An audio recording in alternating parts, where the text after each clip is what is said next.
Welcome to East Lansing City Council meeting, regular council meeting, Tuesday, April 5th, 2022. We'll begin with roll call.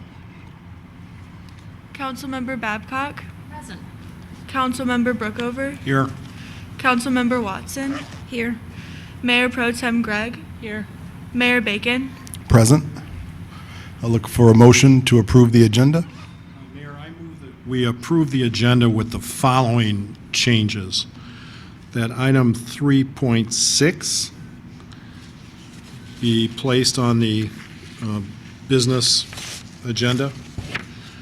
That item 3.7 be placed on the business agenda.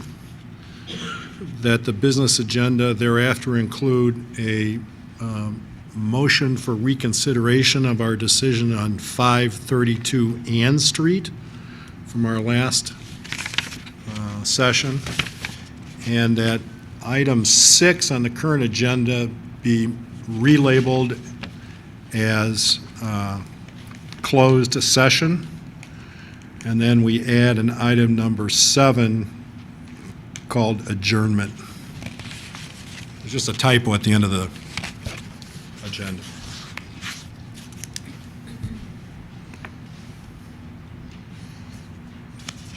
You want me to repeat it?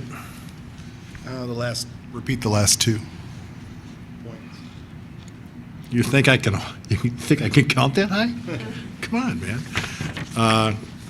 The last two would be, well, I'll give you the last three. One of them is a motion for reconsideration on our decision at the last meeting at 532 Ann Street, the fraternity application. And then the current agenda is just, there's a typo, and so item number 6 should become closed session, and item number 7 should become adjournment.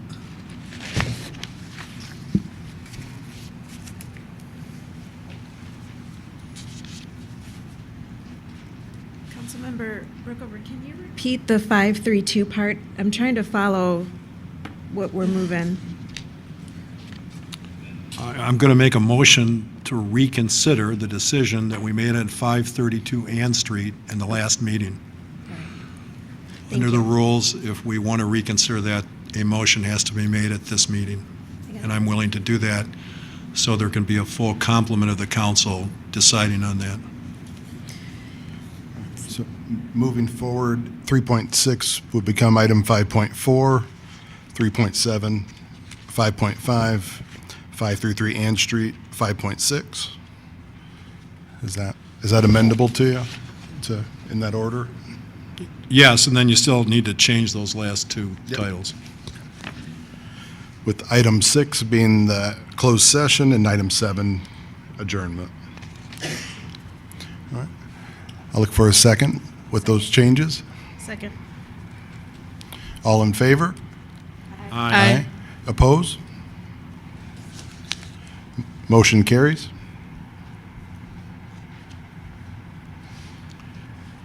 Next up, approval of the minutes in closed session minutes, regular council, March 22nd, 2022. I move we approve the minutes of the regular council meeting and closed session meeting minutes of the same date, assuming council believes I can combine them in one motion. That's how it's written here. Can we move approval of both sets of minutes, or does the closed session have to be voted separately? Okay. Okay, that's my motion then. All right, second? Okay. Second.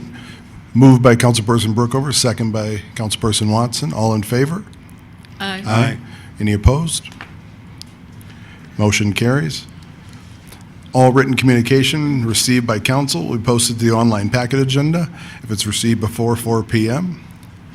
Next up, we'll move on to 2.2, communication from the audience. First up, Bradley Reichman.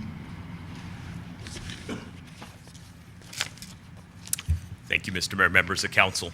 My name is Brad Richmond. I'm the director of the Capital City Labor Program, which is the union that represents the city's non-supervisory police officers and the police department's civilian support staff. As you well know, the city's elected union leadership has collectively, on several occasions, requested that council enter a closed session to discuss COVID-19 hazard pay. That request has been denied in response repeatedly, not from council, but from the city manager. As such, tonight, you'll hear from your employees. You'll hear from firefighters about firefighters who contracted COVID while performing life-saving resuscitation attempts on citizens. You'll hear from employees of the Department of Public Works who contracted COVID while repairing and maintaining the city's sewers. You'll hear from police officers routinely transported COVID-positive prisoners.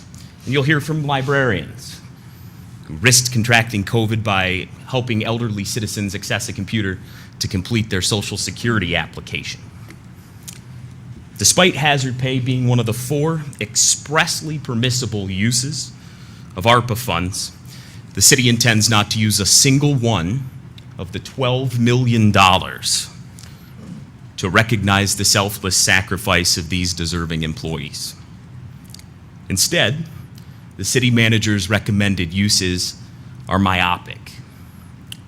At its essence, government and the necessary services it provides to citizens is about people. This seemingly continues to be overlooked when contemplating the use of ARPA funds. The intended uses, for example, consider upgrades to the city's phone system, but not what happens when there aren't enough employees to timely answer the phone. The proposal includes millions of dollars in infrastructure upgrades, but nothing for those who administer, maintain, or repair them.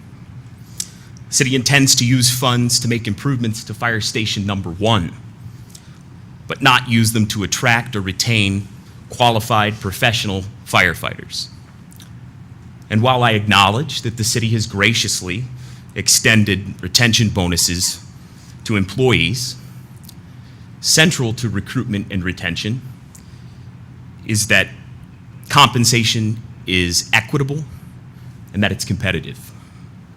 As it relates to COVID-19, council's position accomplishes neither. The current compensation structure is decidedly inequitable. It endeavors to recognize employees equally, regardless of the level of risk they faced, whether they worked from home or in person, whether they're full-time or part-time, or whether they received additional tax-free work share compensation. To the extent that it's inequitable, it's also uncompetitive. Many surrounding municipalities have done right by their employees. The city of Lansing announced just last week that it would allocate $2 million to be shared equally among approximately 350 qualifying police officers, firefighters, public works employees, and other essential workers. Ingham County has provided hazard pay to employees in amounts as high as $9,000. The ask of the employees about to come before you is not unreasonable. The city's received a once-in-a-lifetime windfall in response to a once-in-a-lifetime pandemic, a pandemic that your employees worked through. They quite literally risked their lives day in and day out to ensure that the city continued to provide essential services to those who live in, work in, and visit this community. All they're asking, minimally, is that they be compensated in a manner consistent with employees who did none of that. We invite you to engage in meaningful conversations surrounding this request and encourage you to consider the long-term implications of this decision. For the citizens that you represent, who I think it's important to note largely were supportive of this, it's the least that you could do. Thank you. Thank you. Tom Rausch.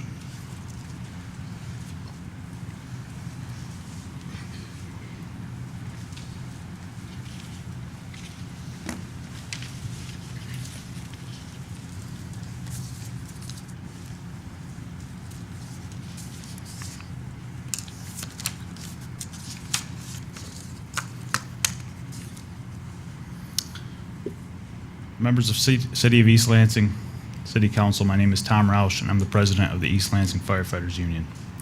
I'm speaking on behalf of our members from the union regarding ARPA funds and the city's lack of compassion for their brave and dedicated essential workers. In March of 2020, in response to the COVID-19 pandemic, our country shut down, but your East Lansing firefighters did not. A couple months later, the work share program went into effect. About 100 employees were given the opportunity to utilize the work share program. This was funded by federal and state tax dollars given to the City of East Lansing employees to decrease exposure in the workplace. Employees who were eligible were told to work from home or were able to cut their hours 30 to 60% every week for about 2 months. Workshare employees were given an average of $4,500 extra to make their biweekly checks more than whole. Your East Lansing firefighters were ineligible. In the city's defense, the East Lansing Fire Department is a professional one. This means we're on duty 24/7. We do not respond to emergencies from home or in our personal vehicles. But to keep services up to par, the city asked us to keep working just how we have been, and we granted that request without question. But then, over $12 million was allocated to the city in ARPA funds. One of the ways these funds can be used is to give a one-time premium payment to the essential workers. The city decided to use these funds for renovation projects instead. After talking with the city countless times regarding the ARPA funds, no movement was made until Councilman Brookover motioned that the city investigates this further. I believe his words were, "It has come to my attention that we may not treat our employees as well as they deserve." And I don't think he could have possibly said that any better, and I want to thank you for that. A month later, employees were offered retention pay, $2,000 for full-timers and $1,000 for part-timers. We still have not accepted this because the letter of agreement sent to our union has wording which states hazard/retention pay will be a one-time payment. The city believes we should sign it as we have the right to bargain for this later. We have asked for the wording to be changed but have yet to see it. We continue to respond, caring for sick citizens, putting our lives and the lives of our families at risk. 2 of our members had their lives turned upside down after they contracted COVID-19 and continue to suffer from long-term effects. They will never be able to be firefighters or paramedics again. Both members are still fighting for their statutory and contractual rights while the city officials are fighting them every step of the way. Simultaneously, over half of our department has contracted COVID-19. But in order to follow the city's COVID policy, we were forced to use our own sick time and quarantine at home. We currently have 2 separate grievances heading towards arbitration. City officials plan to spend thousands of city tax dollars by fighting the firefighters in arbitration for the sick time they were forced to use instead of simply putting the sick leave back into the banks of the COVID-affected firefighters. Forced sick leave is unprecedented in this department. Ironically, this only affects employees who are ineligible for the work-share program. We are asking the city to treat their firefighters as true essential workers. Right now, you have one great fire department, ready to respond to any emergency that any East Lansing resident may have. Every single one of our firefighters is respectful, professional, compassionate, and caring. We hold each other accountable on calls and in trainings. Our members strive to make this department better every day. We can do this because most people in this area who pursue a career in fire and EMS go across the street to City Hall to turn in their application. But gone are the days when 50 to 75 people would apply for one job opening at the East Lansing Fire Department. We are now seeing 5 to 7 applicants for 2 to 3 openings. I'm lucky enough to have worked here for over 7 years and have had the pleasure to serve countless East Lansing residents. In my experience, anything short of the services currently given would not amount to the services that these citizens deserve. We, the East Lansing firefighters, are asking that you reconsider your priorities when it comes to the ARPA funds. We believe that the morale and well-being of your employees is a much higher priority than the renovations of any city-owned building. Thank you. Thank you.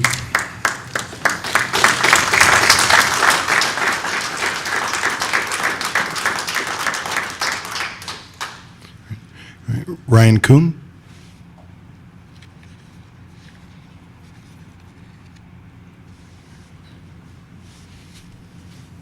Good evening. I'd just first like to start out by thanking you for this opportunity to speak. This is a hard act to follow. I wrote this down about 20 minutes before we came here and want to be just genuine with what I have to say. First of all, my name's Ryan Coon. I'm the president of the Jail Service Officer and Police Non-Supervisory Bargaining Unit. I've been employed with the city since 1998, and a police officer since 2001. Ryan? Pull the mic. Yes, sir. Yep. Our jail service officers and police officers didn't have the option to stay at home during this unknown COVID circumstance. Their job functions are essential for public safety and order, and they continue to show up and serve the citizens of East Lansing despite the unknown dangers that they faced. A couple examples that I'd like to give are our jail officers who had constant and long-term contact with inmates while they were on 10 and 12-hour shifts. Our detectives, one example is a CSC suspect who required a buccal swab during the very beginnings of the COVID-19 pandemic. And in order to serve the victim of that circumstance appropriately and timely manner, as well as potentially exonerate a suspect that potentially could have been unnecessarily accused, we had to get close and personal with that subject and take a buccal swab, which is a Q-tips type swab from the interior of the person's mouth. It can't get a whole lot more close contact or intimate than that. We had officers respond to a death investigation. Just one other example. The death investigation was of a visiting international scholar on Abbott Road. Officers arrived and didn't know the cause of death, believed the cause of death could have potentially been COVID itself. The officers described the apartment as being a hoarding type situation with clutter everywhere. But at that time, the officers believed that in order to put that person to rest and properly notify the next of kin, they continued to search the apartment and spent time there, potentially exposing themselves. During the executive order violations and gatherings throughout the city, officers were required to enforce, which is something I've never seen. The executive order violations within the city, oftentimes the violations weren't even called in by neighbors or residents, but by city administrators who were driving around looking for the violations. Some of the stated purposes for these parties and gatherings were specifically to celebrate having just had COVID-19 or to get COVID-19 and get it out of the way. I guess I'd just like to end with stating that our police officers and jail service officers didn't have the luxury to stay home. I'd like you to consider granting the ARPA payout fund for those dedicated employees. Thank you. Thank you. Conrad Hittner?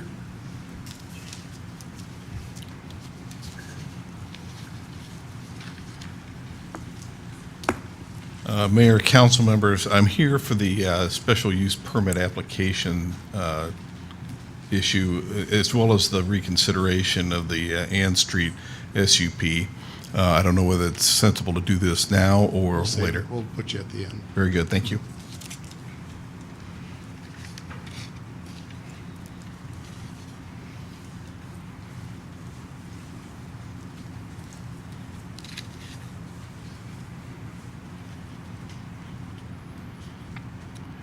I have one I can't read. First name starts with an M.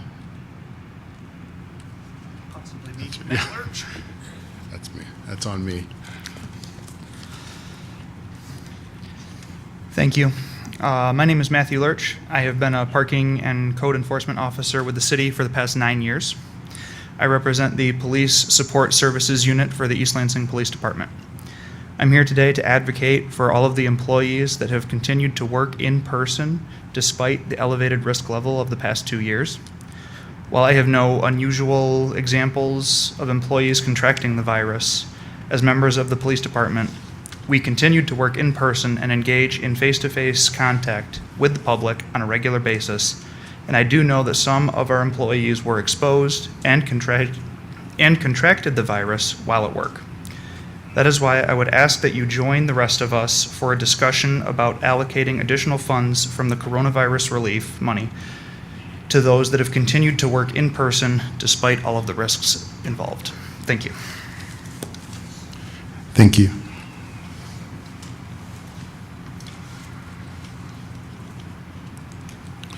Angelo Moreno.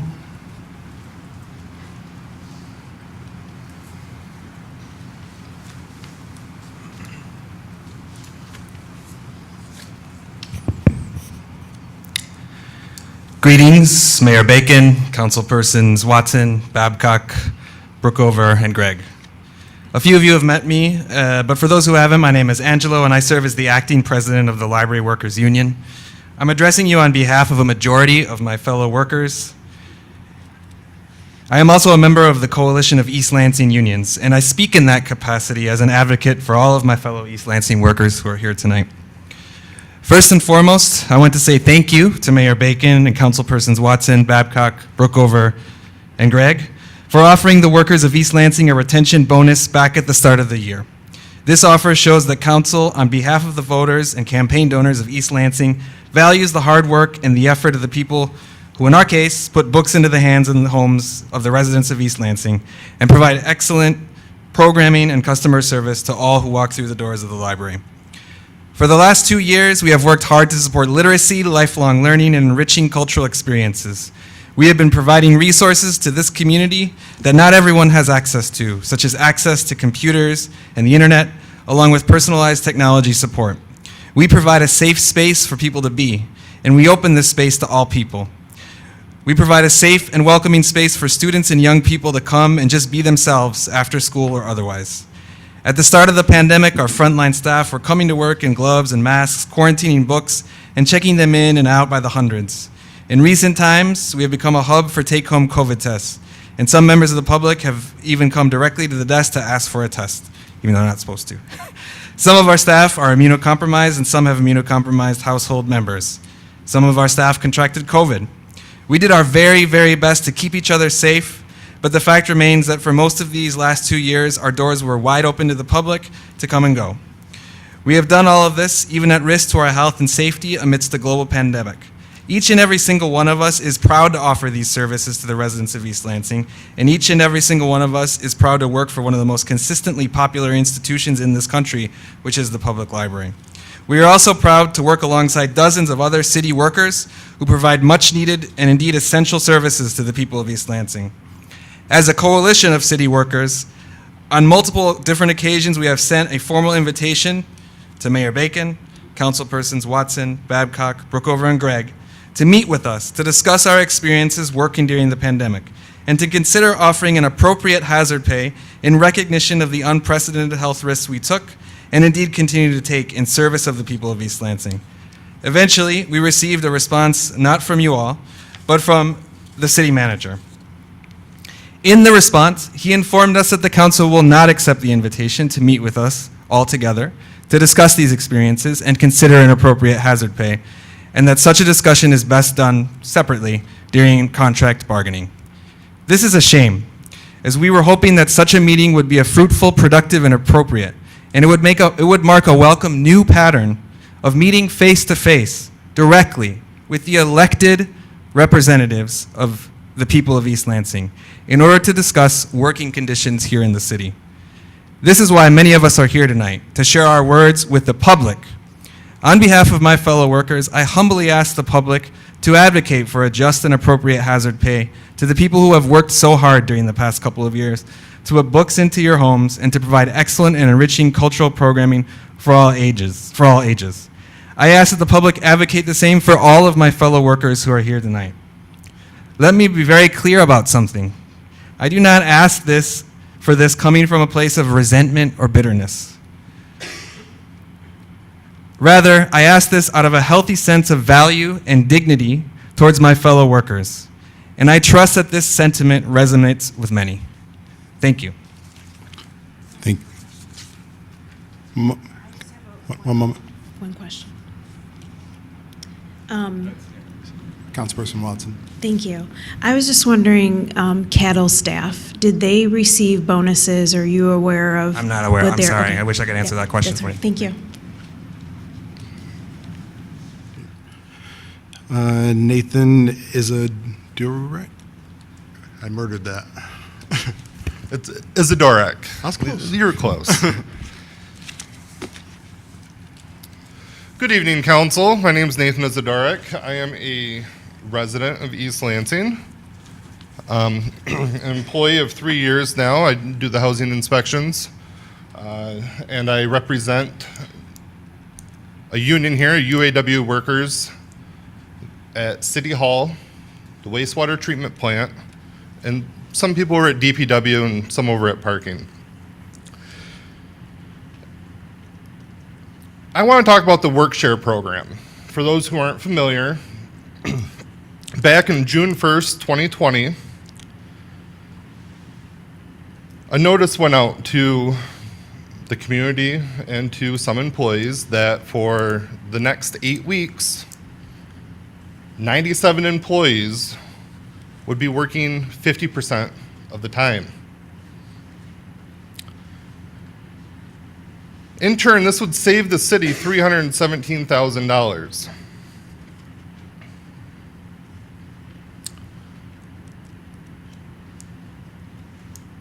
The sacrifice that these employees would receive is an increase in pay of a third for working half the time. And that was through state funding and federal funding. $600 a week from the federal government through the CARES Act. And I believe $181 a week through state unemployment. On top of that, you get 20 days off. While the rest of us continue to make our normal wages, going to work. For me, entering apartments where I'd knock, introduce myself. Hi, I'm Nathan, I'm with the city, I'm here to inspect your unit. Oh, come on in, Nathan, have a look around. Okay. Oh, by the way, don't go over there. My roommate's an idiot, he's got COVID. Thanks for inviting me into your home. I'll see you later.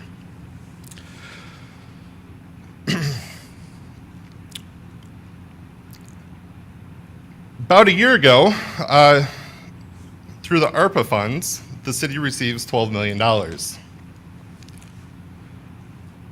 And the initial plan on spending that money doesn't recognize a single employee at all. For those of us who have spent countless hours affecting our mental, physical, family well-being, going out and dealing with our jobs to keep the community running. There were surveys done on how to spend that money, and surprisingly, 20%, which was, I believe 20% was the second highest 20% was the second highest topic for giving premium pay to the employees. So the community recognizes it. The first highest was for check valves, which has already been taken care of and done. So tonight, along with the rest of my colleagues, I respectfully ask that City Council consider spending some of this ARPA money on its employees. The amount of time off, along with the increased wages that people in the work share received, is around $6,500. And if you look at the matrix that we produce, 6,000 is the amount that we would like non-work share employees to receive. And the rest is just based on the hazards and opportunity to get sick during that time. And it's continually brought up that we need to negotiate this ARPA funding, or what we're 30 asking seconds for remaining. is to negotiate it. Yet when WorkShare was here and available, I looked at it and I was like, hey, I have an opportunity not only to make more money, but to spend a whole month with my family. And I was denied that opportunity. So it's not like I didn't ask then. I'm asking now. Please consider this. Thank you. Thank you.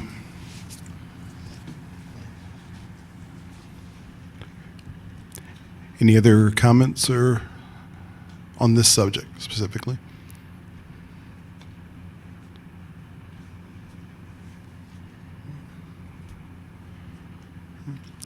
I don't typically do this, but any comments from council? Thank you. Not just yet. City manager? Yeah, so a couple things I want to correct and address. First, this notion that we don't value our employees, I think, is completely inaccurate. We greatly value our employees, and we treat our employees very well. Our employees, in fact, got lots of relief time throughout the departments to try to allow for more distancing, spacing, and opportunities to have a workforce in reserve, a workforce here, and to limit the spread of COVID.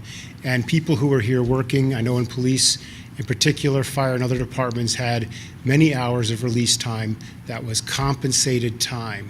I haven't heard that mentioned. I want to make sure that that was acknowledged, that we did that at a considerable expense to the city of East Lansing. The work share was an opportunity to have certain positions where their labor was not absolutely needed because of the dramatic reduction in work at that point, to have those people take a partial layoff during that time and have the state make up that pay. So it could not be shared across positions because we needed positions, certain positions, to be here. And that was something that was just by position. It was primarily, I think, in the area of parks and recreation where there simply were no facilities open, no programs running. So that was something there. I heard the term windfall for the $12 million. This wasn't a windfall. The city of East Lansing, by the government's computation, lost over $20 million in revenue during the 3 years of the COVID pandemic to date. $20 million. So making it up with $12 million, I don't think could be called a windfall because we've lost so much over that duration. So that's another thing. In terms of value employees, I wish you would have been here for the prior meeting because we got to talk about how much we value our employees in terms of the aggressive payments to make whole our pension program, which benefits virtually all of our employees. The city of East Lansing to date has set aside $25 million in supplemental pension payments to make certain that we didn't cut benefits, but honored the commitments to our employees. And that is a huge investment in terms of the treasure and resources of this community to honor that commitment to our employees. And it's something we should do, but it's something this community has supported. And we as management have supported and made that a priority. So to say that because there was not a hazard pay component out of ARPA, when we've just talked about $25 million in supplemental payments, I just can't accept that as being an accurate assessment as well. So, and also this fact that council supported something that wasn't called hazard pay. It was hazard and retention. It was an across-the-board payment, and council supported that quite easily, and I thought it was a good proposal from council and to all of our employees in recognition of the service. At this point, that's all I have to say, unless anyone has any questions for me. I just wanted to correct those. Thank you. Thank you. I just want to thank you all for taking your time to come out and present these positions, and we are listening. I just want to thank you for the time.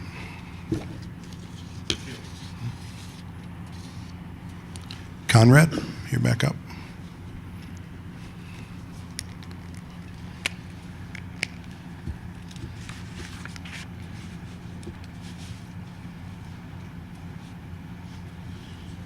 Thank you, so, thank you, Mayor. Thank you, council members, for the opportunity to speak. I'm here this evening, frankly, not knowing whether my presence was going to be needed, but I guess, somewhat sad to say it turns out to be necessary. What I feared would happen with regards to the SUP request for the 532 Ann Street fraternity proposal has come to pass. I'm here to discuss that as well as to address the 404 Michigan Avenue SUP. I guess I want to say that I object to both these SUPs being considered by council this evening. I realize that you've made a motion to amend your agenda, and it's properly on the agenda, but I would restate, I think, the neighborhood association's position that all of these applications for Greek organization special use permits ought to be essentially tabled or held in a moratorium until a more rational approach can be taken towards these applications. I'd renew, without restating, the objections that the neighborhood association set forth in its correspondence that were earlier provided to council for the Ann Street SUP. But I have to say, the irrationality of the current mechanism and system is demonstrably present by the fact that you have these two SUPs on your agenda this evening. If you may note from the documents that you have on both of them, you have the same fraternity ostensibly as the underlying basis for the applications for these two SUPs in different locations from different landlords. All we have going on here, I'd suggest, is a competition between two landlords. I don't know whether they're actually separate entities or not, whether they're part of the same umbrella organization or not. But you have two applicants asking to essentially provide congregate housing for the same set of people. If that had happened, or if tonight's application for Michigan Avenue had followed the rejection of the application for the Ann Street property, one could say, well, okay, that makes sense. These young men need to live someplace, and if they're not going to be on Ann Street, then they ought to have an SUP for the housing they're currently occupying on Michigan Avenue. But that isn't what happened. Both of these applications for SUPs for these separate buildings were filed in December, well before this council contemplated the Ann Street SUP 2 weeks ago. So what you have are two landlords using the same set of bodies to justify a special use permit that will run with their properties in perpetuity. And that in and of itself, I think, shows the irrationality of the requests, these specifically, but really raises questions about the various different fact scenarios that underlie the body of SUP applications that you have gotten over the course of the last few months and that may continue for some time. I guess I'd also raise objection to reconsideration on two other grounds. Not to diminish or denigrate the staff's work on either one of these two, but I would note for the record that following 30 seconds remaining. The city's ordinance, the planning department noticed the residents of the Bailey Center senior apartments only with a notice to management. Individual apartment owners or dwellers did not receive individual notice, which would explain why there were no residents of those apartments at our last hearing. They deserve an opportunity to present whatever considerations they'd like to, and I suggest that an instant reconsideration of that application this evening is really out of line. They need to have an opportunity to say what they think about a facility that's less than 300 feet from their house. Thanks, that's all I have. Thank you.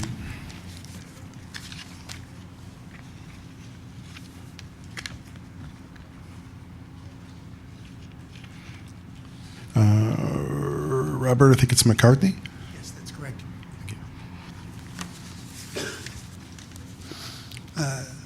Councilpersons, I'm Robert McCarthy. I'm the attorney for Delta Psi Alumni Housing, which is the owner of the property at 532 Ann Street. My client's request for an SUP for fraternity zoning was denied at the last hearing at March 22nd by a 2-2 vote.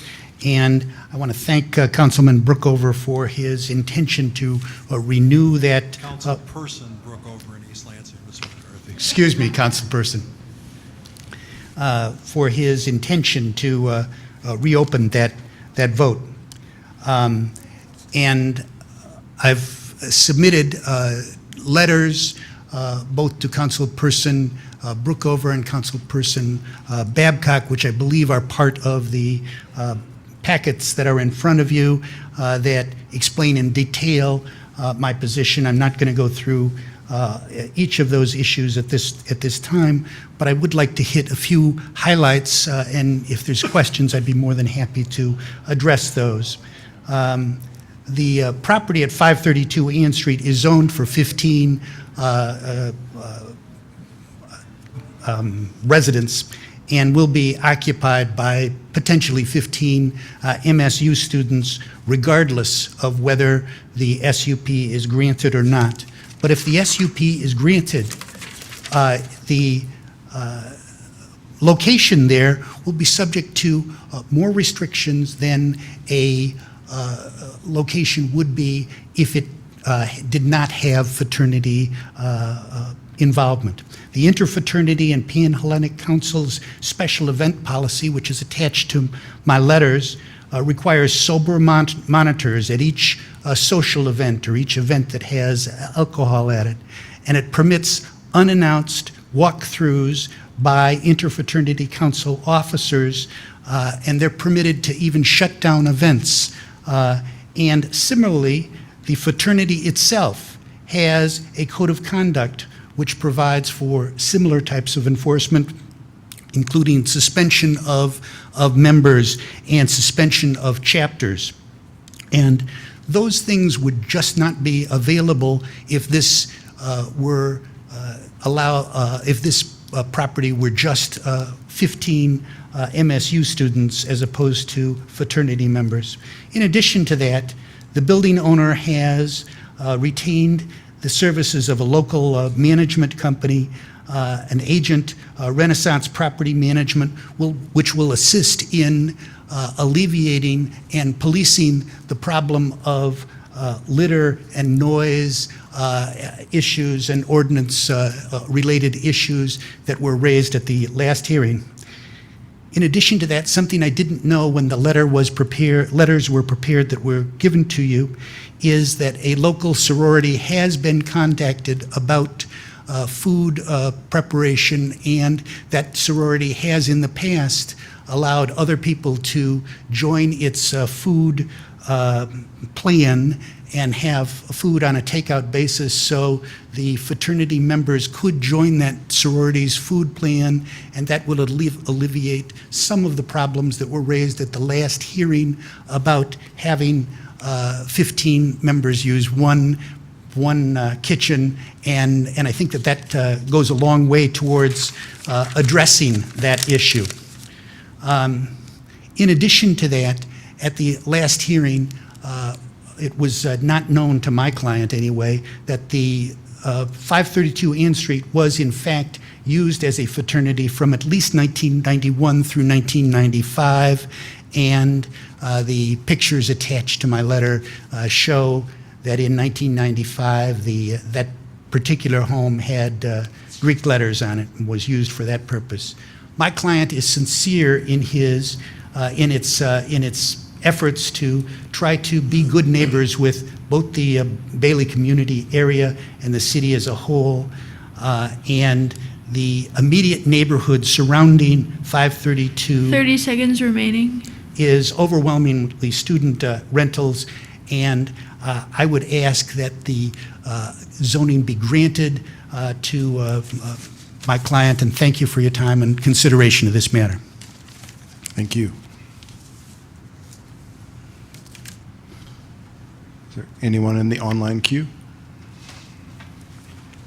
Caller with the phone number ending in 005, you are now welcome to address the council.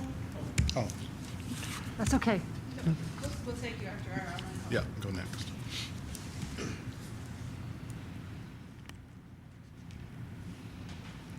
You may need to hit *6 on your phone to unmute.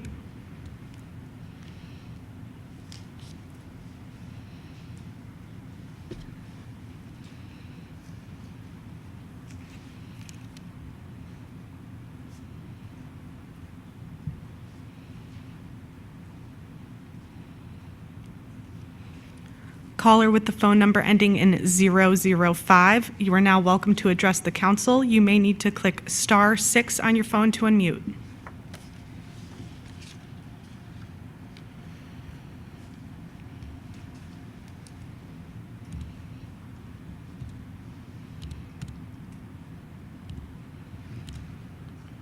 We'll put them back in the queue and go to the person at the podium. Great. Thank you. Good evening. My name is Cindy Roper, and I'm an East Lansing resident. I'm also a member of the Commission on the Environment. And some of you might have heard me bring up the Consumers Energy Integrated Resource Plan at the one of the November discussion meetings. And at that time, Council Member Draheim asked me to take the topic back to the Commission on the Environment. We had a few holidays and some COVID time off from meeting along the way, but at our February and again at our March Commission on the Environment meeting, we discussed the Consumers Energy IRP. And so, basically what we will be doing as the commission will be bringing forward a letter at your next regular meeting for consideration to support the issues that I'm going to bring up here in a minute. But I'm also here this evening to ask you as individual members of the City Council to show your support for essentially shutting down the Campbell Coal Plant, Units 1, 2, and 3. That is located over in the west side of the state. And we are really, working to make sure that we are getting off of coal, ideally off of fossil fuels, and Consumers Energy is in a position right now where they are able to move forward with this shutdown.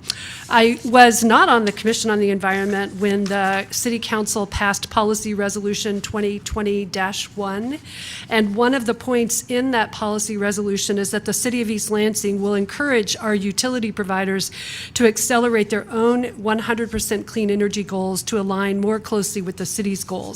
So that is one of the points that was in the policy resolution. So in coming forward this morning, basically there are a number of groups that are working together on this issue, but they've highlighted that the benefits of shutting down the Campbell plant right now are, there are public health benefits, there are climate benefits, and there are also ratepayer benefits. And specifically to the final point about ratepayer benefits, that, retiring the Campbell plant will help avoid financial risks and costs that the Consumers Energy projects can cost up to $156 million if they have to keep the plant online in order to bring it up to regulations for things like their steam electric effluent guidelines.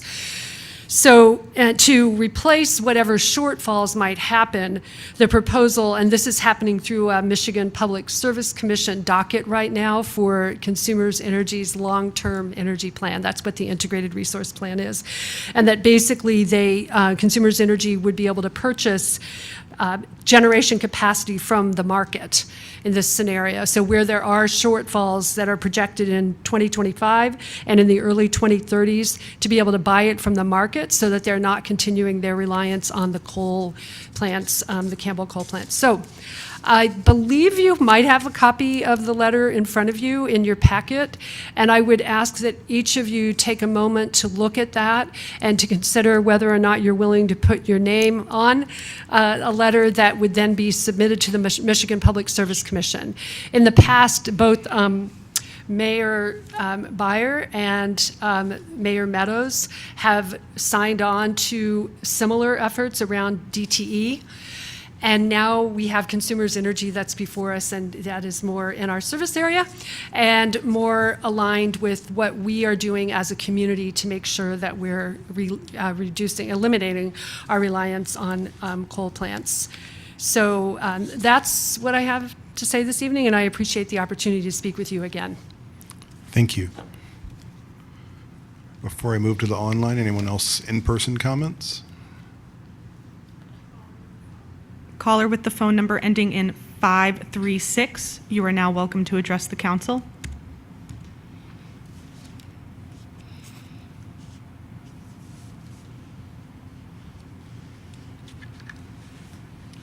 You may need to hit *6 on your phone to unmute.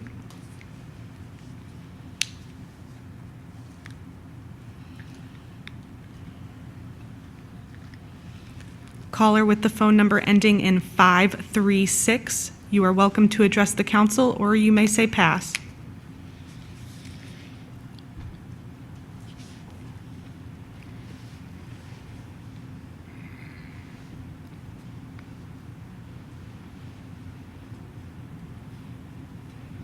Would you like me to go to the next caller? Yes. Caller with the phone number ending in 028, you are now welcome to address the council.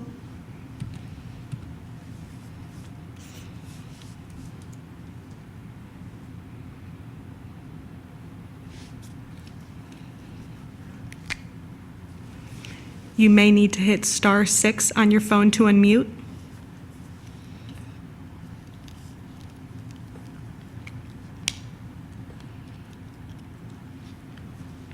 Caller with the phone number ending in 028, you are welcome to address the council.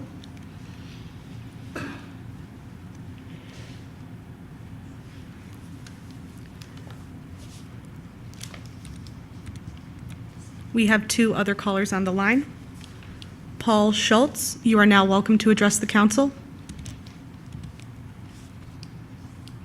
Thank you. I represent the property owners for the 532 property. I would just like to echo the comments that were made on behalf from our lawyer, Bob McCarthy. I appreciate that. I also appreciate the fact that the motion is being reintroduced.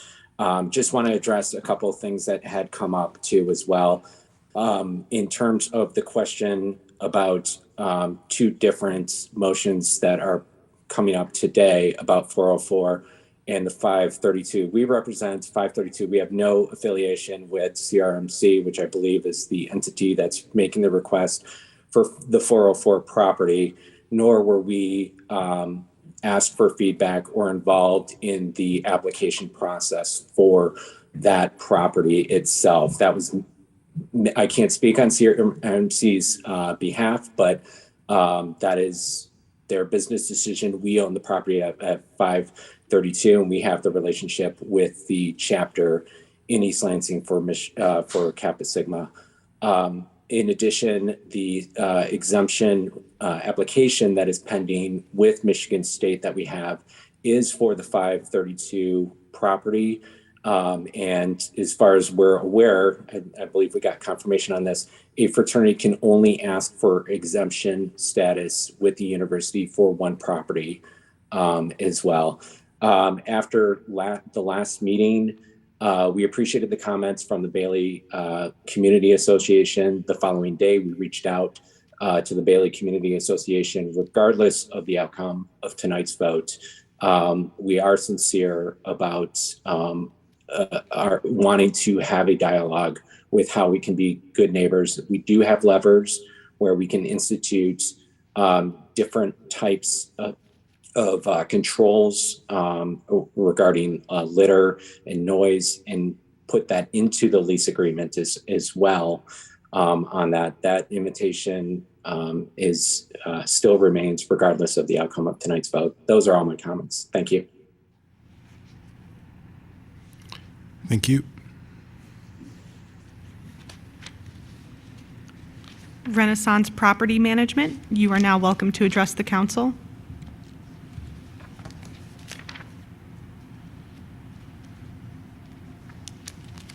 Good evening. My name is Kip Wilson. I own Renaissance Property Management. I've been doing business in the city for over 30 years and handled many different types of properties. And I feel that the Paul that just spoke on behalf of the fraternity is serious when he says that he has hired a management company to control and help work with the community for the benefit of the fraternity there with their extra rules and regulations, that if I was just renting to 15 individuals, I wouldn't have necessarily the same control with a different type of owner. So we're here for any questions, and thank you for your time. Thank you. Those are all of the callers, but would you like me to go back to the phone call-in listeners? Give them one more try. Okay. Caller with the phone number ending in 005, you may now address the council.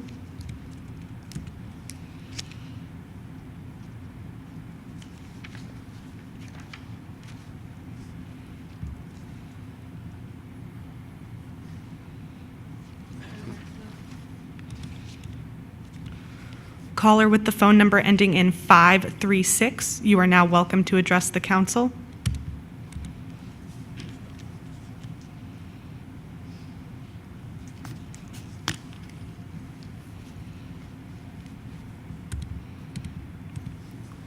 Caller with the phone number ending in 028, you are now welcome to address the council.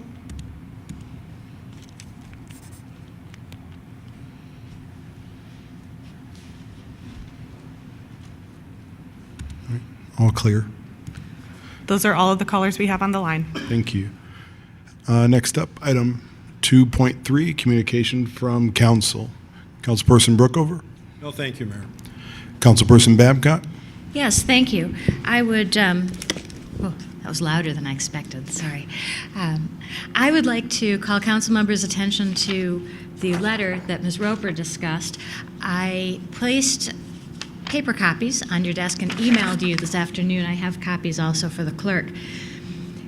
We have the opportunity to weigh in on greenhouse gases and coal emissions that are part of our power supply. And East Lansing takes very seriously our green portfolio.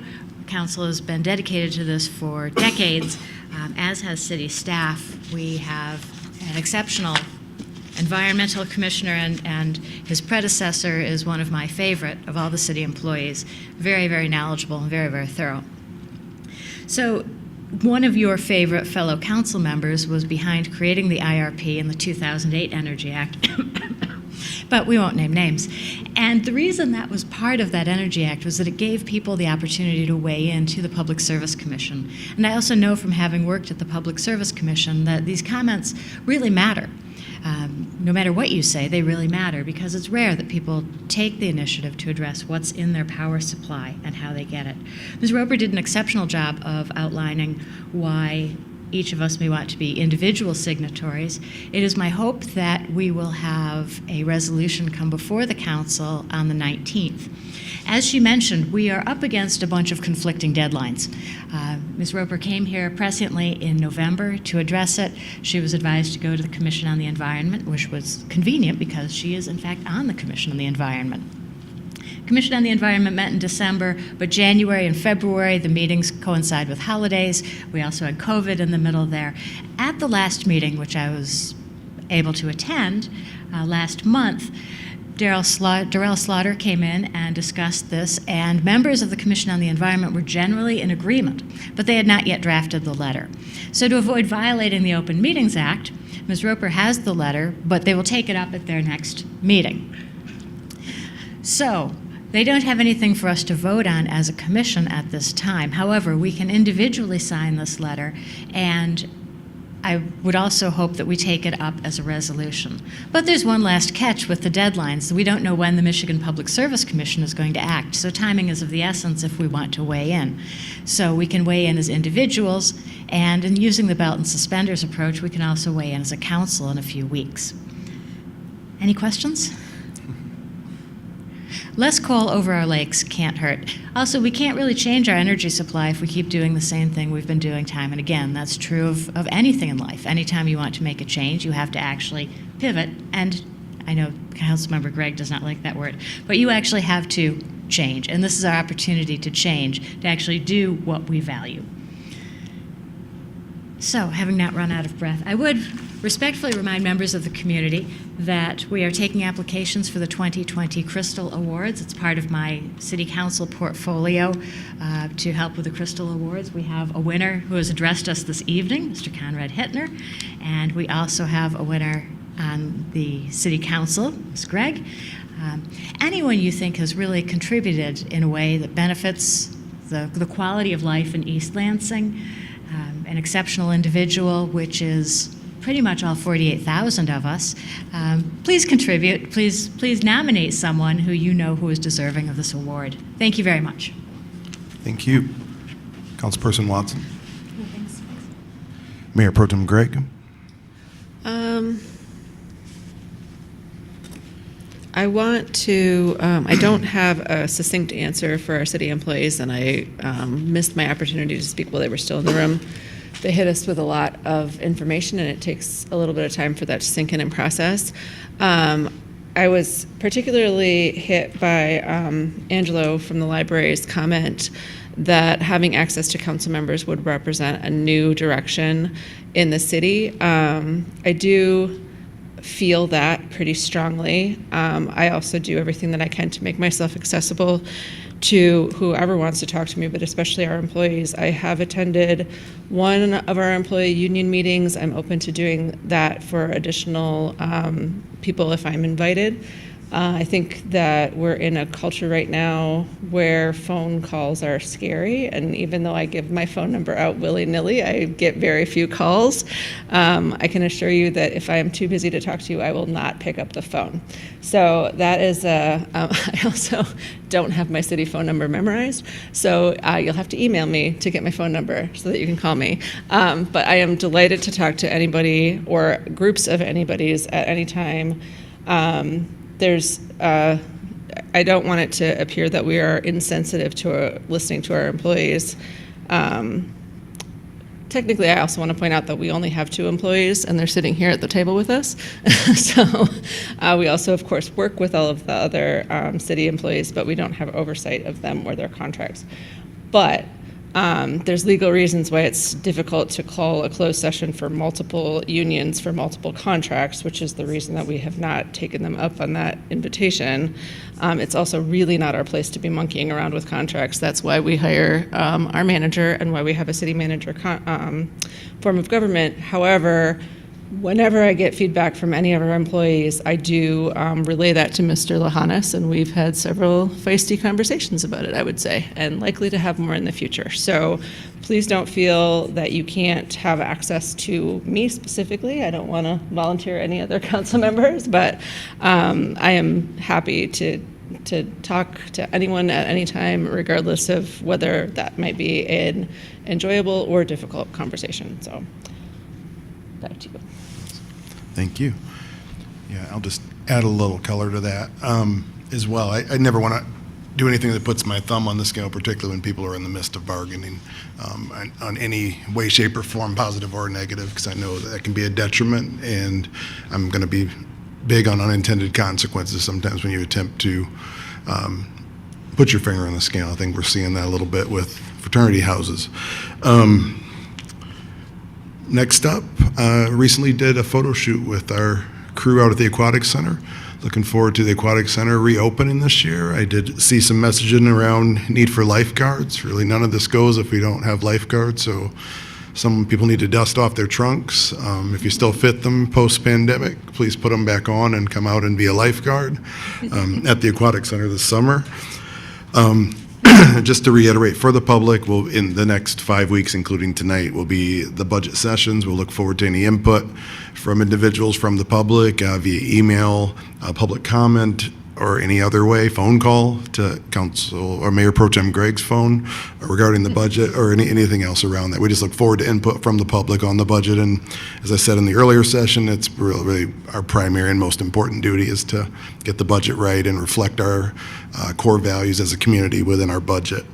And then as of today, probably City Manager will address it, but this was the removal of the essential parts of the mask mandate effective today, April 5th, as you see us in the meeting now without masks.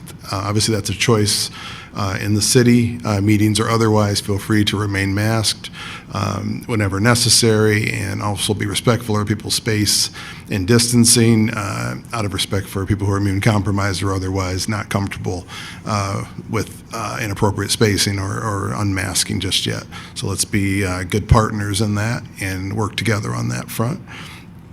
And last but not least, I just want to thank, I was really moved more than anything else. I just like to see government in action by the amount. As a mayor, I just like to see that kind of turnout. I think some people would think it was intimidating. It makes me very proud. When people turn out, the more the merrier for events, and I tell people that all the time, participate, let your voice be heard, and I want to thank the city staff and everyone else from making their voice being heard. I know some of us speak for a living. It is very difficult to step up to that podium and public speak, and I just appreciate and respect their efforts to get up there and talk and state their positions very firmly and passionately, and it was received, and there were a couple of areas of attention that I will take away from that conversation, so I thank you for even stepping out into the public. Next up, comments from the city manager. Thank you, Mayor. You covered the mask requirements quite well, so I don't think we need to delve into that. There's a couple of areas and programs that have continued in involving younger children in this building and in the library that still require masks, but generally it's to people's preference at this point. If people are comfortable continuing wearing a mask, please do that. We'll still try to have our public meetings in the biggest areas possible. It's not always possible, but I know that there are a lot of people who are still more comfortable having spacing, and certainly continue to wear a mask if that makes you more comfortable at this point. Just a quick mention, you sort of touched upon it, Mayor Pro Tem, but the union's obviously called for a direct dialogue with council. I don't know exactly what that means, because obviously in the council manager form, the chief personnel officer by charter is me. I designate that to an HR director who's the chief spokesperson for the city. So I just continue to encourage them. This has been the history of East Lansing as a heavily unionized city for some 40 years or 50 years at this point, working through this process of collective bargaining. It works. It gives people a say at the table. It is a well-structured process under the Michigan Employment Relations Commission, and I would just encourage our employees to use that avenue, which is the appropriate avenue for these discussions. Thank you. Thank you. City Attorney's report. I don't have anything to report, but I'm happy to answer any questions. Thank you. All right, next up, item 3.1, the consent agenda. We have the following items on the consent agenda for council's consideration. Item 3.1, approve the following appointments or reappointments to boards or commissions. Oh, sorry, did I miss something? No, yeah, she's double checking. It's okay. Sorry. I'm sorry. I'm good. Yep, thank you. Back to you. Carry on? Yes, thank you. A, Charles Peterson to the East Lansing Meridian Water Sewer Authority Board for a partial term ending December 31st, 2024. B, James Cleland to the East Lansing Meridian Water Sewer Authority Board for a partial term ending December 31st, 2024. C, Pamela Smith to the Library Board of Trustees for a partial term ending June 30th, 2025. And D, Amina Asante to the Library Board of Trustees for a full term beginning July 1, 2022 and ending June 30, 2027. Item 3.2, approve a resolution establishing a public hearing on the preliminary fiscal year 2023 budget and property tax rate for May 10, 2022. Item 3.3, approve a resolution recognizing Autism Awareness Month. Item 3.4, approve a resolution recognizing Fair Housing Month. Item 3.5, approve a street closure request for the East Lansing Art Festival for Albert Avenue from the Albert Avenue Garage to Bailey Street, MAC Avenue from the East Lansing Marriott entrance to the Grand River Avenue intersection, Grove Street from the south edge of the 7-Eleven entrance and the Bailey surface parking lot, and approve the use of amplified sound and regulation of art festival vendors from 5 a.m. on May 20th, 2022 to 10 p.m. on May 22nd, 2022. Item 3.6 was moved to the business agenda. Item 3.7 was moved to the business agenda. Item 3.8, set a public hearing for April 19th, 2022 to consider the fiscal year 2023 Community Development Block Grant budget. Item 3.9, set a public hearing for May 10th, 2022 to consider the fiscal year 2023 Community Development Block Grant budget. Those are all the items on the consent agenda for council's consideration. I'll look for a motion to approve the agenda as amended. I'll move approval. Second. Moved by Mayor Pro Tem Gregg, second by Councilperson Watson. Comments? All in favor? Aye. Aye. Any opposed? Motion carries. On to item 4.1, consideration of request for Josie Lewis for site plan and special use permit approval to establish a fraternity at 404 East Michigan Avenue. Good evening, Council. My name is Peter Menser. I'm the Planning and Zoning Administrator for the city. Save you some time on this one. The applicants requested to, I guess, postpone the public hearing or to cancel the public hearing and reschedule for another date. So moved. Second. All right. All in favor of postponement? Postpone to a certain date, sorry. Is that? Well, I was hoping I could hear input from our city attorney on the proper procedure to do that. So let's just table it indefinitely if we don't know when we want to come back. Okay. Is that indefinitely or date uncertain? How do we, what's the It's verbiage? it's easy to just pop it back on an agenda at any Yep. time then. Yep, Okay. absolutely. And that's precisely my motion. Excellent. Does your seconder agree? I do agree. Okay, perfect. All right. All in favor? Aye. Aye. Any opposed? Motion carries. On item 4.1. On to item 4.2, consideration of ordinance number 1507, a request for 310 LCC to rezone 210 West Lake Lansing Road for RA Residential Agriculture to B4 Restricted Office District, Business District. That's a mouthful. Thank you very much. So we are going to move ahead with this public hearing. So this is a request from 310 LLC to rezone one of three parcels owned by the property owner. This is for 210 West Lake Lansing Road. The request is to go from RA Residential Agriculture to B4 Restricted Office Business District. So the Planning Commission had its public hearing on October 27th. They voted to recommend approval in March. This is one of the requests that was held up while we had some of the meetings canceled due to the COVID surge. One thing I do want to point out here, and you'll see some references in my staff memo here, the Planning Commission recommended approval to B5. So instead of the originally requested rezoning to B4, the Planning Commission instead recommended approval to B5, which is something that is in their purview, as well as yours, to approve not just the request, not just the district requested, but could be a different district, whatever it is that you deem appropriate. But so in this case, the Planning Commission, in agreement with the property owner, considered B5 to be more appropriate given the future land use map. That designation is C1, it's commercial 1, which also allows additional land uses compared to B4. So really the differences between B4 and B5 are the land uses allowed. So restaurants and retail establishments are allowed in B5, they're not allowed in B4. So the idea here is to make the property more marketable for development and offer a wider variety of services to the surrounding neighborhood. At the end of the day, there's another rezoning request following this for the other two parcels that are owned by this property owner. So at the end of the day, there's going to be about 1 acre that potentially could be zoned B5 for potential development. So, can we ask questions? So are these parcels contiguous, the three parcels? They are. What was the thinking, I guess, I mean, I don't disagree with B5, which I assume would allow you to build an office building if you so desired. It would not mandate that you build a retail facility. Correct, it would allow both. So why did the applicant originally apply for two different zoning designations? So the applicant is here and can explain further, but really what is the surrounding property is B4. So Okay. it made sense, and I'm not speaking for the applicant, but I'm speaking, Sure. it's, as the administrator here. B4 is the zoning of adjacent properties. When reviewing the request, I had identified that B5 may be more appropriate, given the future land use designation.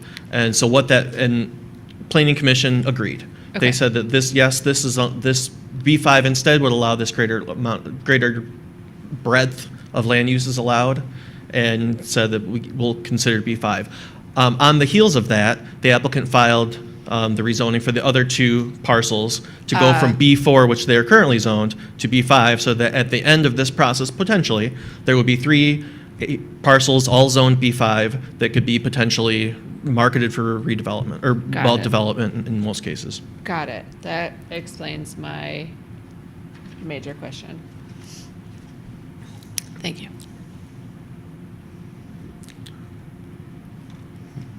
Questions? Questions from council?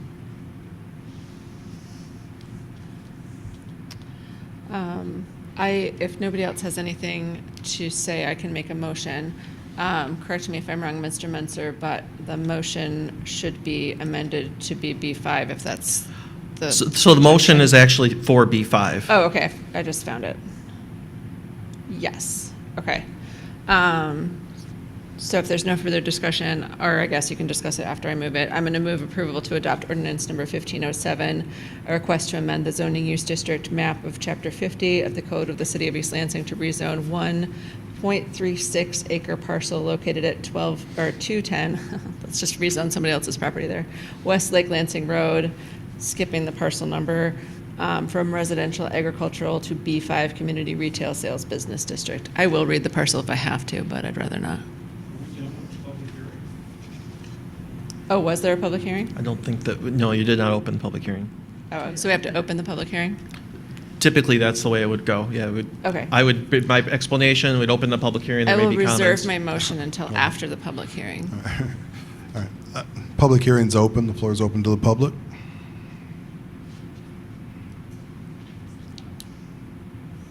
Thank you for your gusto. Knapp, and I'm one of the co-owners of 310 LLC, and I am available for any questions that you might have. The an important piece to add is that we have been attempting to sell these property for some time, and we have lost the sale of the property 2 times, one to a city permit and another due to the zoning. So the other 2 parcels are currently zoned for B4, but they do not have enough frontage to meet the needs even of B4. That was my question. Was that the city permit issue, was that it didn't meet the frontage requirements? Correct. Okay. Correct. And it's your intent to sell the property? It is our intent to sell the property, yes. We are a neighbor of this property, so it is also our intention to have something that we will all like to go on this property. I thought your address was Roxburgh. I live in East Lansing on Roxburgh, but I also own the 310 on Lake Lansing Road. Which is vacant? No, 310 is not up for consideration. It's 210 that is up for consideration. There is an office building at 310 Lake Lansing Road that's an optometric practice. That's your office building, right? That is our office building, yes. Okay. All right. Say hello to your husband for me, will you please? I will do that. Questions?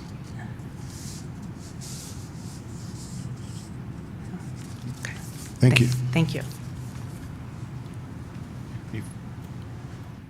Public comments?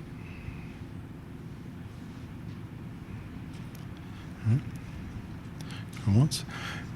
If there's no further public comment, I'll look for that. I think you want to close the public hearing, Mayor. Oh, close the public hearing. No, that's right. All right. I have to move to close the public hearing, correct? No, just say close. Okay.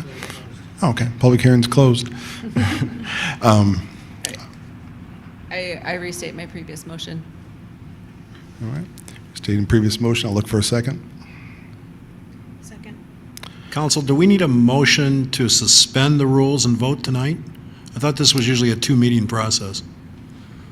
The planning commission is, I think we don't follow the same rules. Yeah, I can speak to that. The Planning Commission does, as part of their bylaws, hold these meetings. They'll have a public hearing and discuss it, and then they'll make a decision at the following meeting. I'm not aware that City Council is under any such restriction, and I've seen several requests like this happen in this manner, where it's public hearing and decision in the same evening.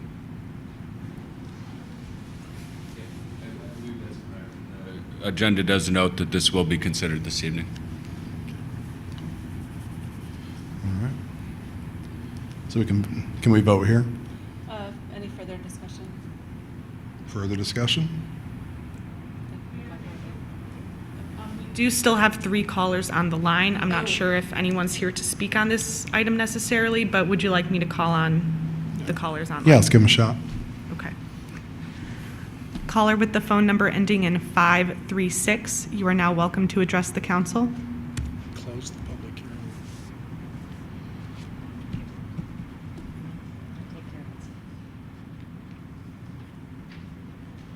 If you'd like to speak, you may need to hit *6 on your phone, or you're welcome to say pass.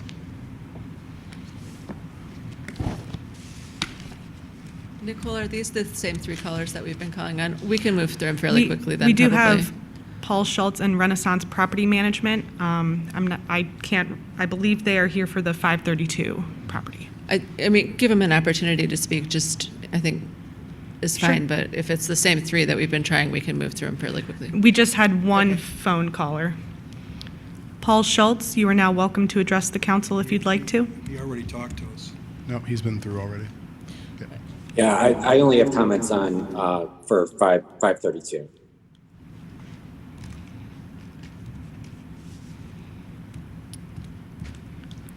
Okay, our last caller is Renaissance Property Management. You're now welcome to address the council if you'd like to.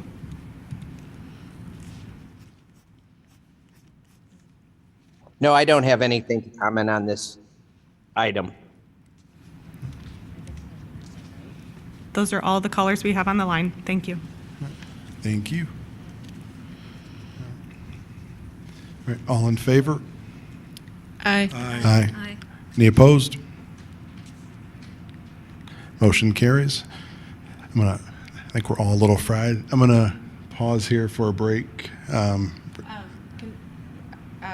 I guess I would recommend moving the next agenda item, since it's directly related to this, and we could get through it pretty quickly, and then take a maybe longer break.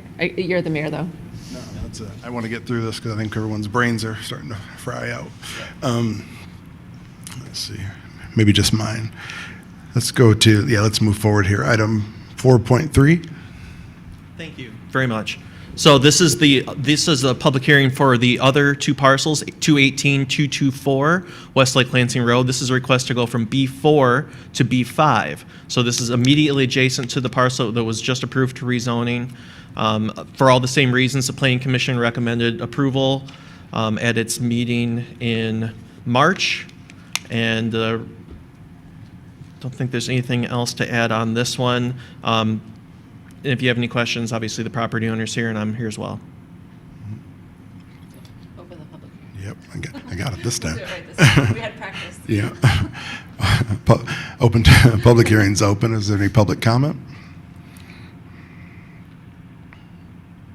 Is it the same 3 callers on the line, Nicole? I think we can probably assume that they're good.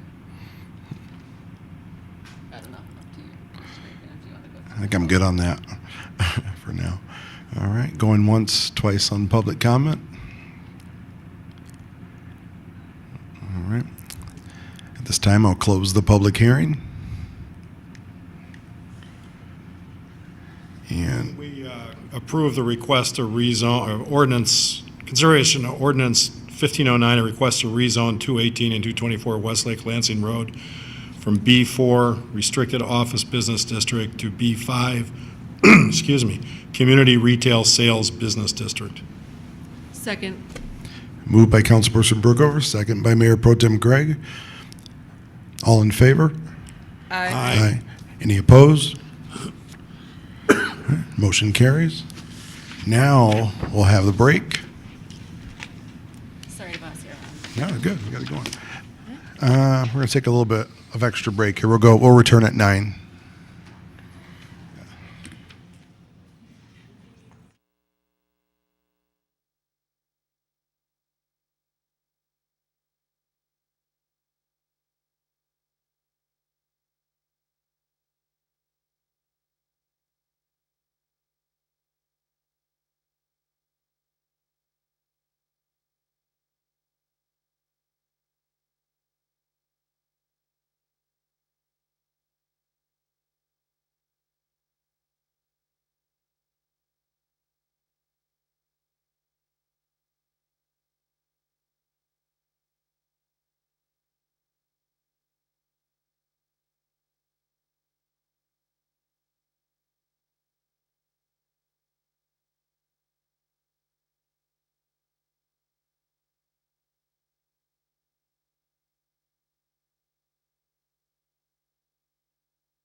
get you a nice brass plate for your block of wood, so it makes a good noise. All right, welcome back.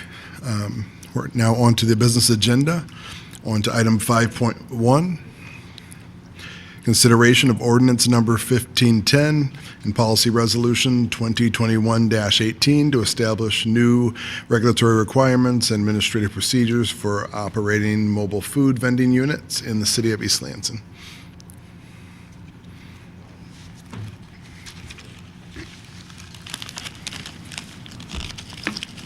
Council, can you hear me? Yep.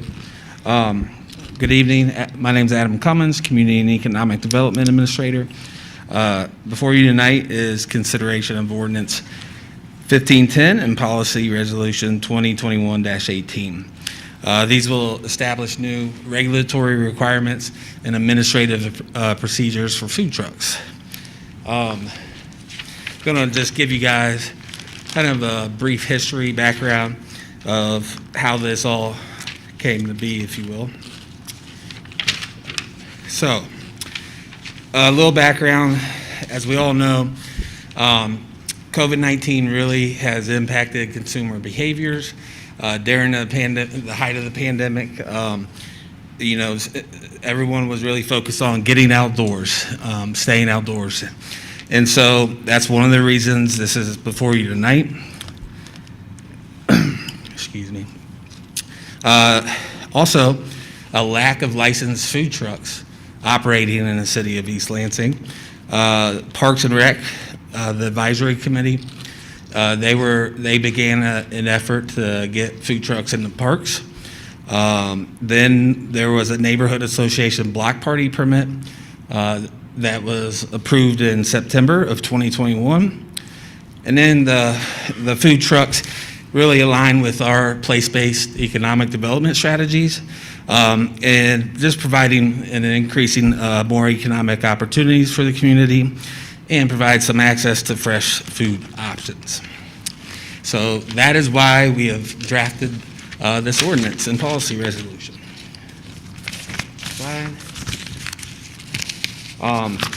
We've done some significant stakeholder input. We've worked with Ingham County Health Department. We issued a community survey, got feedback from residents, business owners, and food truck operators. We had a few written communications that were sent to council over the past few months. Went to the Parks and Recreation Advisory Committee. They provided their input on the proposal, which essentially they were supportive of the proposal, except they would like council to consider increasing the number of neighborhood association block parties authorized, consideration of modifying the hours in downtown, and keeping the license fees low. And then the Downtown Development Authority also weighed in, and they were supportive of the proposal as is, no changes. So I'm just going to kind of give you an overview of our current and the proposed ordinances, the policy resolutions, obviously the mobile food vending unit license, as well as a special event food vending permit. So this, what you'll see is kind of two separate food truck programs under one umbrella of this policy resolution and ordinance 1510. We'll review the locations, hours of operations, and the related fees. So here on the left of the slide, you'll see the current ordinance, right? In Part 1, Chapter 8, Article 3, that is the ordinance that we have modified and revised and is before you tonight. And then there's also Part 1, Chapter 28, sales of goods, services, food, or refreshments, which authorizes city manager or their designee to provide permission for food trucks to operate in parks. So if you go to the farmer's market on Sunday and see a food truck, that is how that happens. And of course, the drafts before you tonight. So, policy resolutions. Here, three listed under current, or so some of the most current ones we have. So, policy resolution 2020-02. Those are the administrative procedures and operating requirements that we currently have within the Downtown Development Authority District. Policy resolution 2021-15. That was a neighborhood association block party permit that was passed in September 21. And then policy resolution 2021-16 were the administrative procedures for authorizing the neighborhood association block party permits. Tonight, there's one policy resolution that takes all this and puts it under one umbrella of policy resolution 2021-18. So we also took a hard look at our internal operating procedures, our application process. We really wanted to streamline those and make it a little easier on folks trying to enter our market. And so this top flow chart you see is our current process. What you'll see is an applicant will submit an application to the city clerk, and then there's the police review, then fire review, DDA review, city manager review, and then we request supporting documentation from the applicant to be submitted to the city clerk, and then we issue the license, right? So the proposed process requires an applicant to go to the state first because they need a state license. Our current process, typically an applicant is getting pretty far into the application process, and then if they're not aware, they're notified they need to go to the state and get the state license, right? And Ingham County Health Department, they issue the state license on behalf of MDARB. So we're putting that up front, right? Get the state license, and then we have a safety inspection, which will be a dual inspection with the fire marshal and a electrical inspector. Once they pass that inspection, then they submit the application with all supporting documentation. The city manager or their designee reviews that, and then the city clerk will notify the applicant of approval or denial. And if it's approved, well, that's when we'll request the applicant submit a financial assurance, which is $500. It's basically a deposit. Should the area they're operating in get contaminated, or grease goes down the storm drain, we just want to have some dollars set aside to help clean that up. And then after the financial assurance, then we issue the license, and they're free to operate.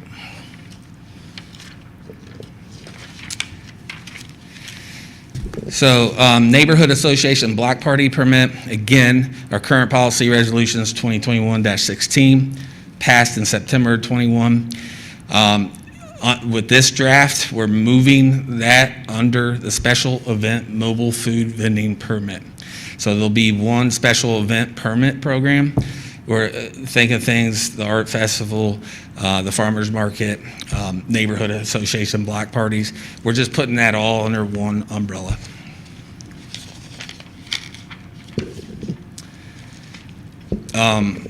So the special event mobile food vending permit. So currently we have the ability to authorize, in a very limited capacity, to authorize the operation of food trucks in some parks. In my very short experience here, I've seen that at the farmer's market. So the draft policy resolution, this allows the license or permit to be issued by the city manager or their designee for all city-sponsored or city-endorsed special events. So you have city-sponsored events, activities, and then we're going to allow the neighborhood association block parties to fall under that as well. What you see on the screen now are the current locations that we currently authorize within the DDA district. You'll see we have 3 spots designated for concessionaire carts, and then 3 spots for food trucks. So a total of 6 spots. Under the draft ordinance and policy resolution that you see tonight, we are opening it up to all the zoning districts listed on the screen here. General office, retail sales, city center, restricted office, community retail sales, office industrial parks, and community facilities, and then again, city-sponsored events. And that's very difficult to read, I realize that. But this is a map where you can see all the highlighted areas are now that would be eligible for food trucks to operate in. Obviously, the residential zoning districts, you don't see those highlighted, but the neighborhood association and block parties can operate there if they're authorized to do so.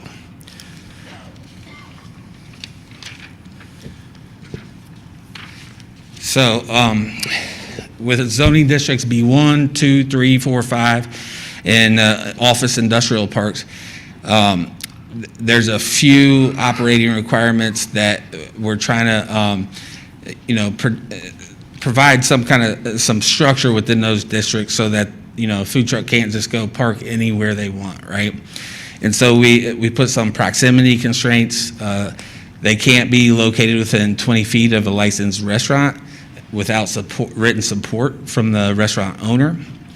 Mobile food vending unit shall be set back a minimum of 10 feet from any building.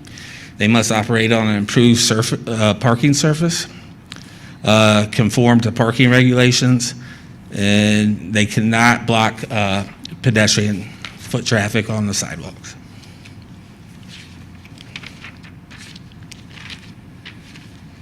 So with community facilities, so this is essentially our public park system. Those locations would be limited only to specific areas designated for mobile food vending by the city manager or their designee. So although we're saying all the public parks would be eligible to operate in, the city manager or their designee would have to identify specific parks and specific locations within those parks to operate in. This could be all public parks selected by the city manager or their designee. But I do want to note that not all of our public parks fall within a zoning district or the zoning district community facilities. So staff is recommending that city council consider authorizing all parks are eligible locations for food truck operations regardless of zoning designation.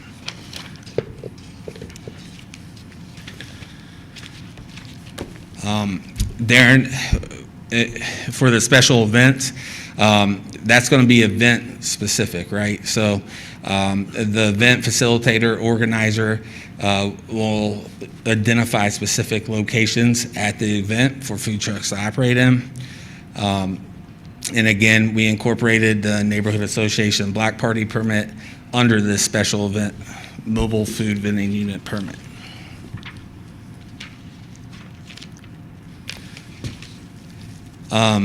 Neighborhood Association block parties.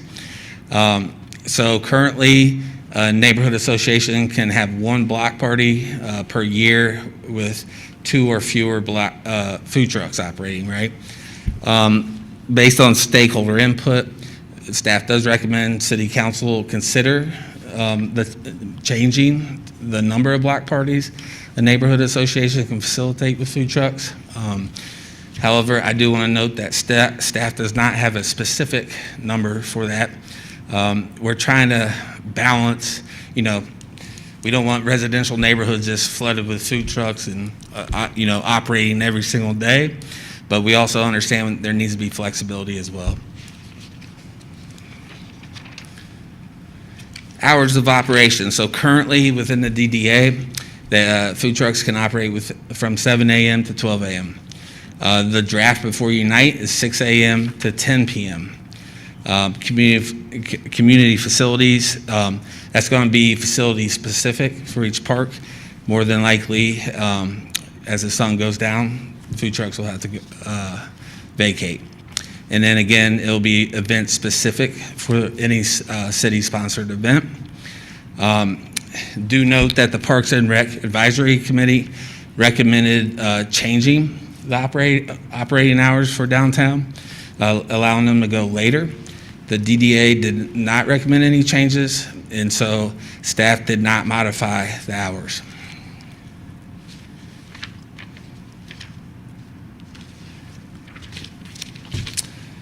Related fees. So currently, if you look under the food truck fees, the initial application fee is $200. The renewal is $100. The rental license fee is $1,800. The renewal rental license fee is $1,700. The draft is a $50 fee for the safety inspection, a $225 application fee, that $500 financial assurance deposit, and then if they want to operate in a metered parking space, it'd be the standard $20 a day.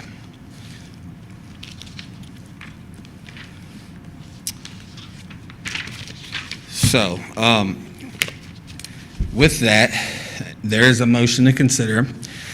It'd be move approval of ordinance 1510 and policy resolution 2021-18 to establish new requirements and administrative procedures for operating food vending units in the city of East Lansing. And I would recommend with the following language: the mobile food vending unit shall be permitted on any other property owned by the city and used as a public park regardless of zoning district. And with that, I can answer any questions. I'll go first. How did we come up with the time structure? I don't know if I said. Operating hours? Yeah. Great question. So during the stakeholder input process, I think I originally proposed 3 a.m. that they go to. Yeah, I got a lot of laughs. That's the art of the deal. Yeah, and we landed on 10 p.m. Just there was a lot of concerns about late night crowds with the increase of number of food trucks that could operate downtown.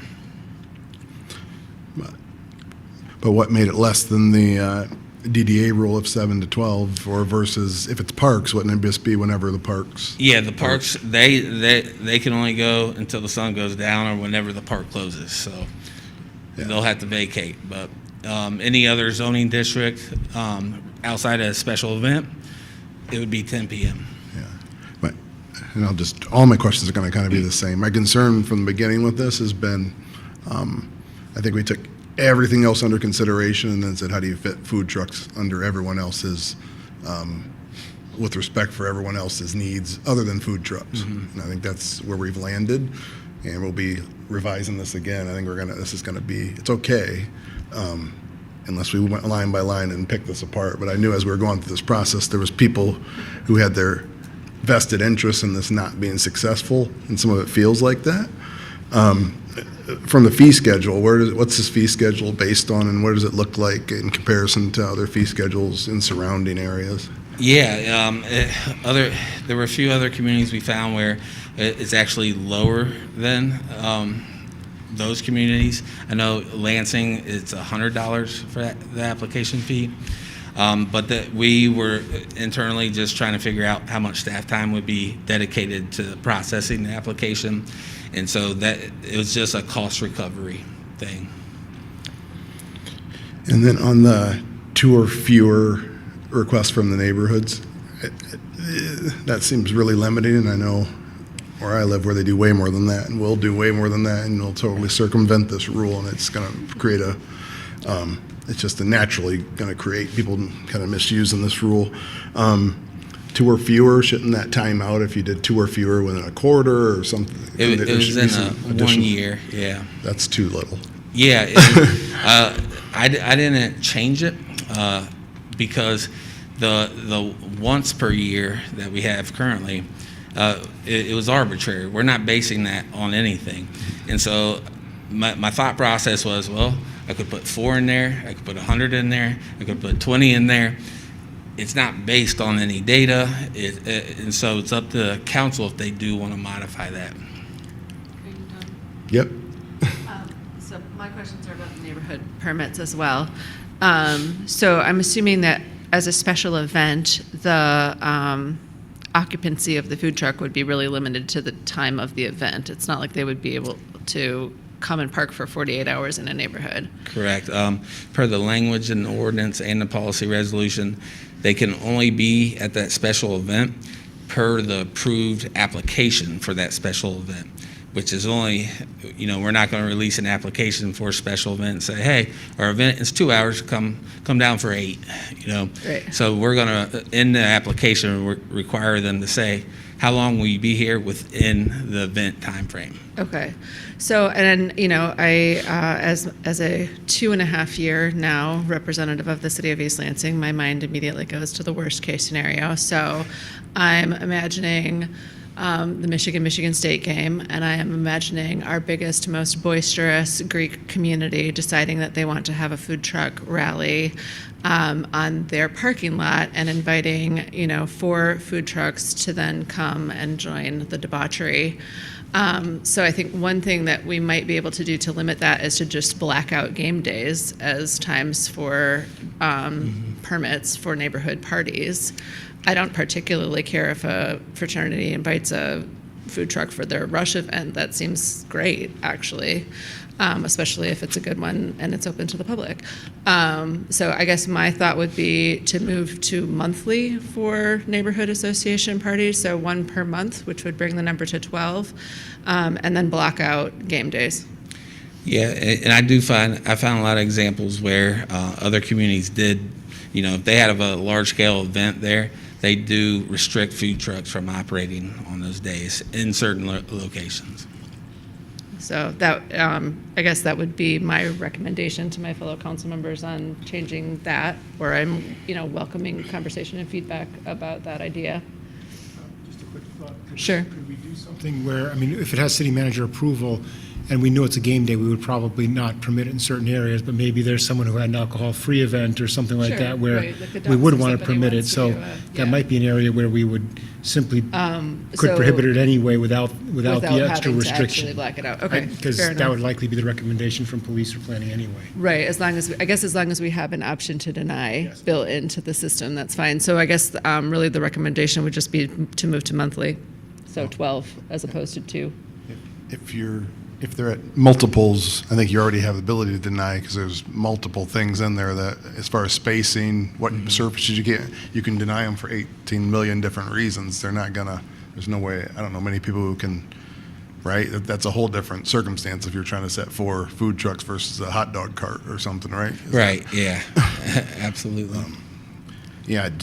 Just, I know we typically do cater to the lowest common denominator, but I just don't want to do that with everything. And it's one of those things I'd like to solve, or we're going to be visiting this again, or leaving this to the next council to be adjusting this forever, because it's going to keep coming up. My final comment is that I don't have a problem with the midnight timeline. My understanding really of our downtown safety is that things get spicy around 11 o'clock, but they really get bad at 2:30 in the morning when the entire capacity of downtown is turned out into the streets when the bars close. So midnight seems fine. Midnight, it might draw off some of the lines at the bars, maybe divide up the crowd a little bit. There is some appeal to 3 o'clock in the morning with the idea that it would give the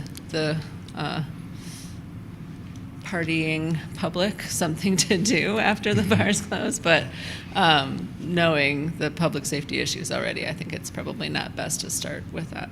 Yeah, and I'll just say I don't think the time's in good faith with the conversation that was had in DDA. The part of the issue with the nighttime was the lack of food options, this, that, and as an entire conversation around it. And then we turn around and stifle it and close it at 10 o'clock when food options was entire agenda item with everyone trying to have that. So that seems, that's glaringly oppositional right there. Any comments, Councilperson Brookover? Yeah, I have no questions for staff. I have some questions for the city attorney when we're done with staff. Okay. I do have some questions about the waste, the garbage, the litter.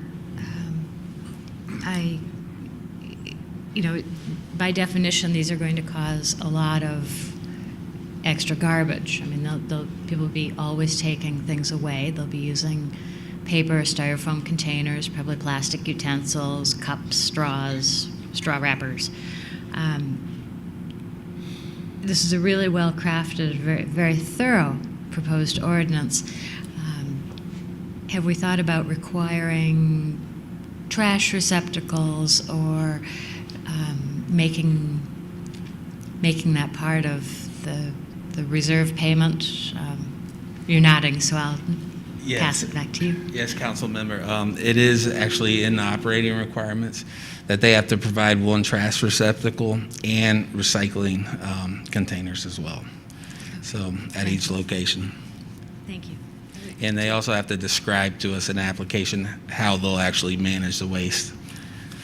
Thank you very much. And I think from our conversation at Parks and Rec, that $500 fee that we're holding could be used to clean up a particularly litter-strewn site if we decide that they haven't, in good faith, attempted. So we do have essentially a damage deposit that we're holding.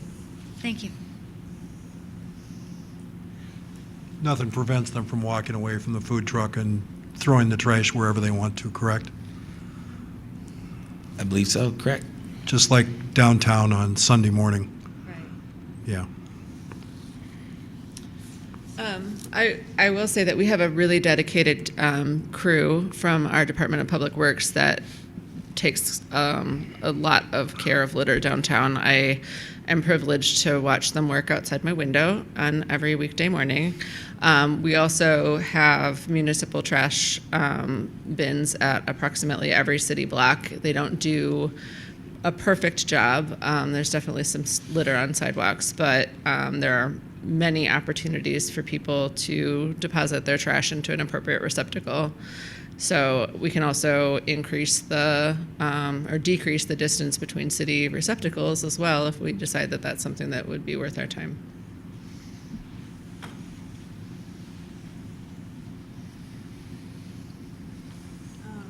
So the page on the related fees, so are you saying I erase the food truck fee and food cart fees and only pay attention to the draft amounts? Under that current draft amount, yes. Okay. And who pays for it? Does the vendor or the, neighborhood association? Pay for the fee? Yes. So under the fees under the license, that's for a food truck operator who wants to come to East Lansing and operate throughout the year, right? Okay. Yeah, and so it's not just for the special event. And then the special event has its separate fee, which would be specific to that special event, if there is a fee at all. It'd be up to city manager or their designee, I believe, if I recall correctly. So if a neighborhood association wants a food truck, they wouldn't pay any of these fees? They would pay the permit fee for the neighborhood block party permit, right? Okay. And so once they're approved for that neighborhood block party permit, then they can seek a food truck to come and operate, and the food truck operator would have to pay any associated fees. Okay. Sometimes when restaurants are trying to open up next to other restaurants, there often seems to be pushback from the restaurant that's there. So any other ideas besides the restaurant within 10 feet giving that food truck permission to operate? Well, it would be within 20 feet. Yeah. And it's a letter of support, not so much permission, even though I have used that term permission mistakenly. So as far as other alternatives, did you ask? Yeah. Other than the 20-foot? I mean, I've seen other communities that do 500 feet, 300 feet. And they ask, okay. There's really no standard throughout the country. It's really community specific. Okay. Well, I really do like the idea. It's exciting. And I actually hope maybe we'll get to like a food truck day where there's a whole bunch of food trucks, or expand it to other retailers too, to drive around their truck or cart and, sell their items or their services. But I do think it's a cool idea. Thanks. just for clarification, Adam, so a neighborhood association is going to use like a single-use food truck. The food truck would have to pass through all the qualifications in order to be like a vendor for the neighborhood? They are reduced compliance requirements. It's more focused on the public safety aspect, but let me find this for you.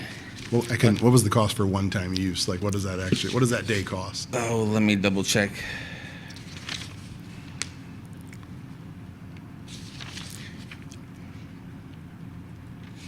So I just do not recall at the top of my head. Is it different than the regular Black Friday permit? That's required of the neighborhood. I'm trying to see what the actual vendor would have to do to be a one-time use vendor, and if that's...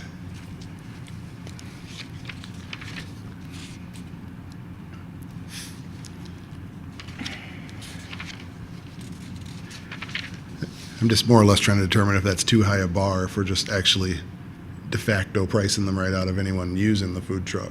Like, there's got to be a break-even point where I just wouldn't do it. Yeah, I believe we left this open to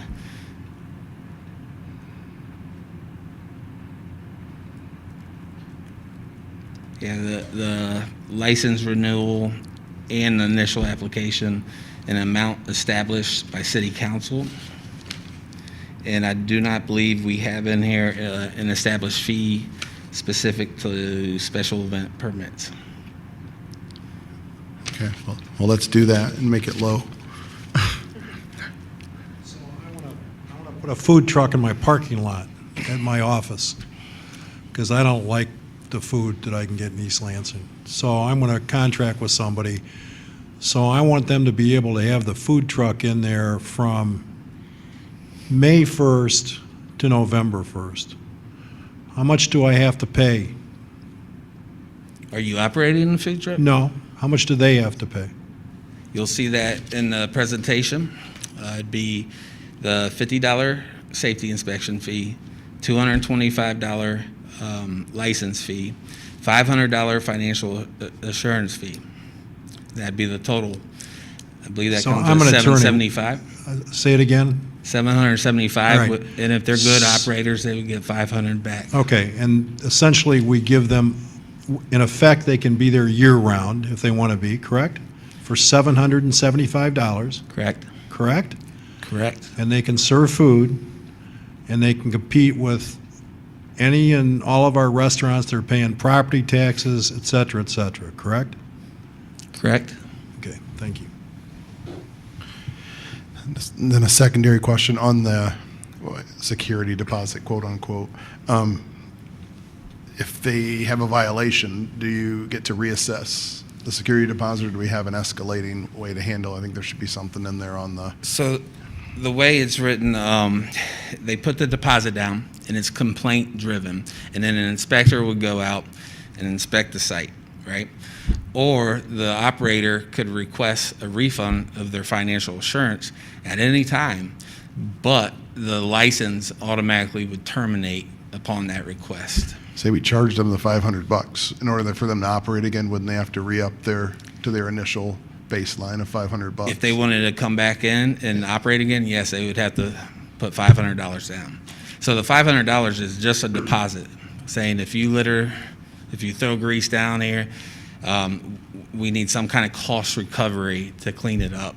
If there's no cleanup involved, no problems, that $500 just remains as a deposit, and then they get it back upon request or the expiration of their license. Yeah, I was asking a little different. Okay. Say we tapped into it, you've had an issue, there's a grease spill or whatever.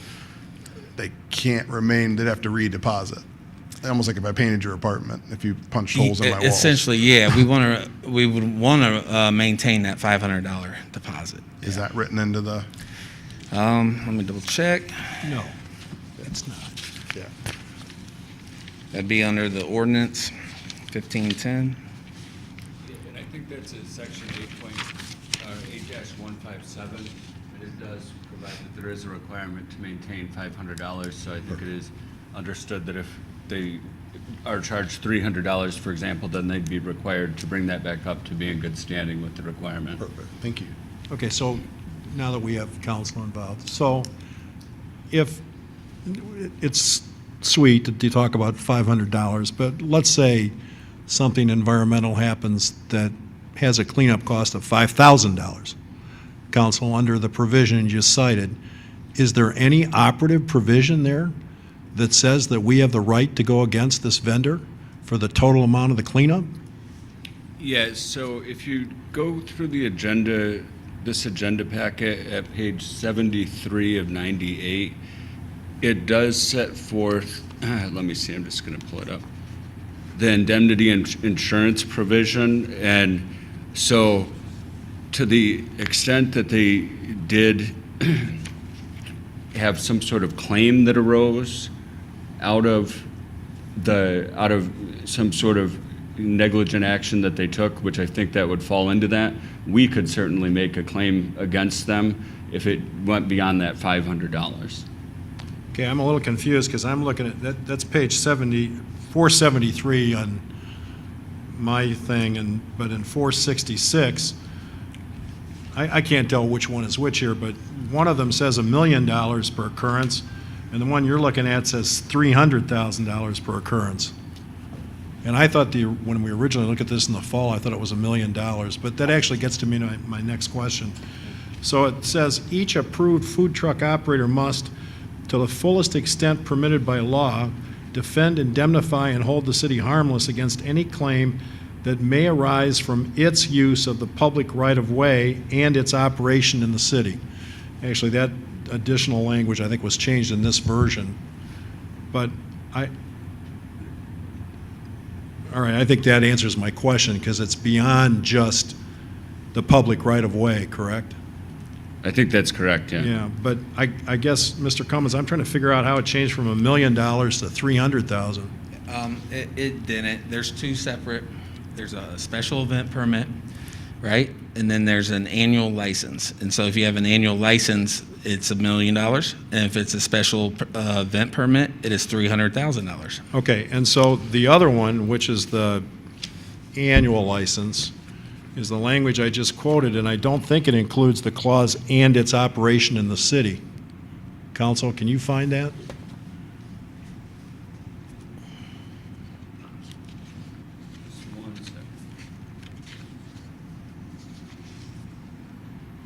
I have it on page 72 of 75, or page 472 of the total package from tonight. And it says draft on it. It's got some red in it.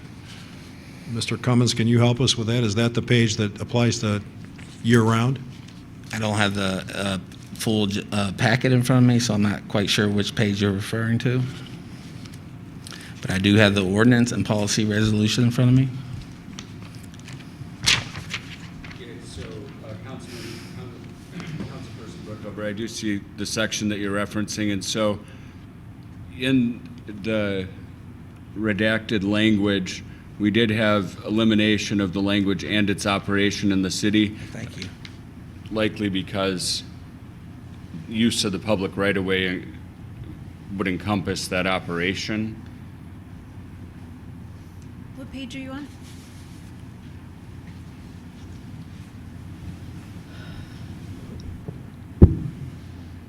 I don't want to prolong. I just suggest that maybe we go back to the drawing boards a little bit on this and refine according to some of the things other members of the council have said and brought up and stuff.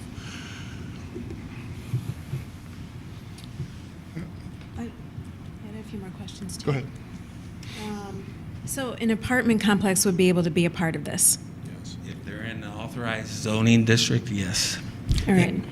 And how quick is the turnaround? For the application Yeah. process? Well, we have yet to go through an application yet, but I'm very hopeful that it is going to be pretty streamlined. So I can certainly report back to you when we do have an application in. Yeah, like 30 days, Oh, no. 15 days? I wouldn't think it would be 30 days. Or, Good. The health department has up to 30 days to approve theirs. And so we hope to make our side of it a little quicker. Just because, no knock on the health department, it's just the whole length of them going through all the permits, licensing, just trying to streamline it on our side. Okay. Yeah. Oh, and I just want to say about the time, 6 a.m. seems really early. I'm not sure who's up or who's trying to eat at that time, but I know maybe sometimes the food truck wants to get going maybe sooner, but anyway. I started thinking 7 a.m. to 11 p.m. in case it's in an area where people are trying to sleep or something, but anyway, I'm definitely open to doing it past 10, and I'm not up at 6 a.m. trying to eat, so, but maybe someone else is, which is fine.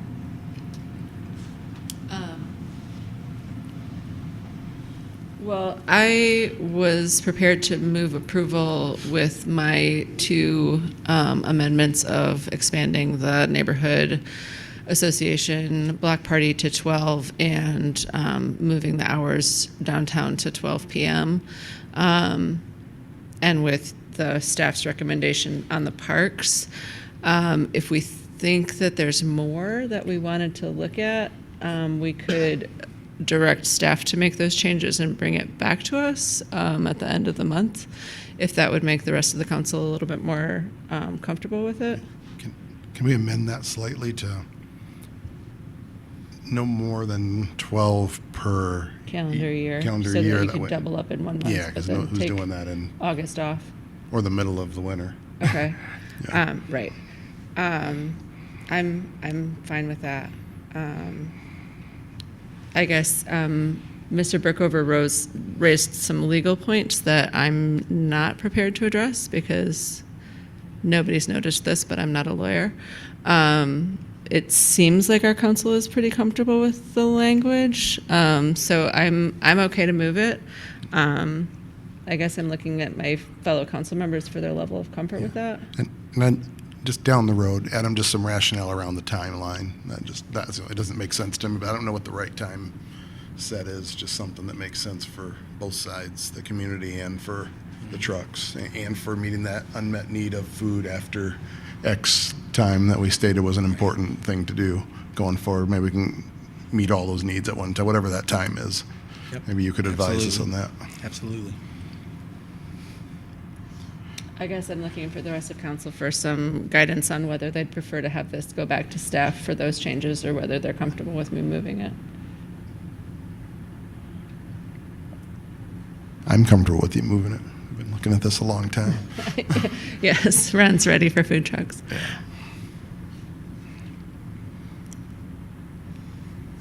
Me too, I'm comfortable. Okay. I've scrolled through this 800-page agenda many times now, and I've lost the motion. So give me a second to go back to the original. Okay, mobile vending. And then your motion, Mr. Cummins, was in your proposal, yes? Yeah, the In the- PowerPoint we just okay. went through. Yep, all right.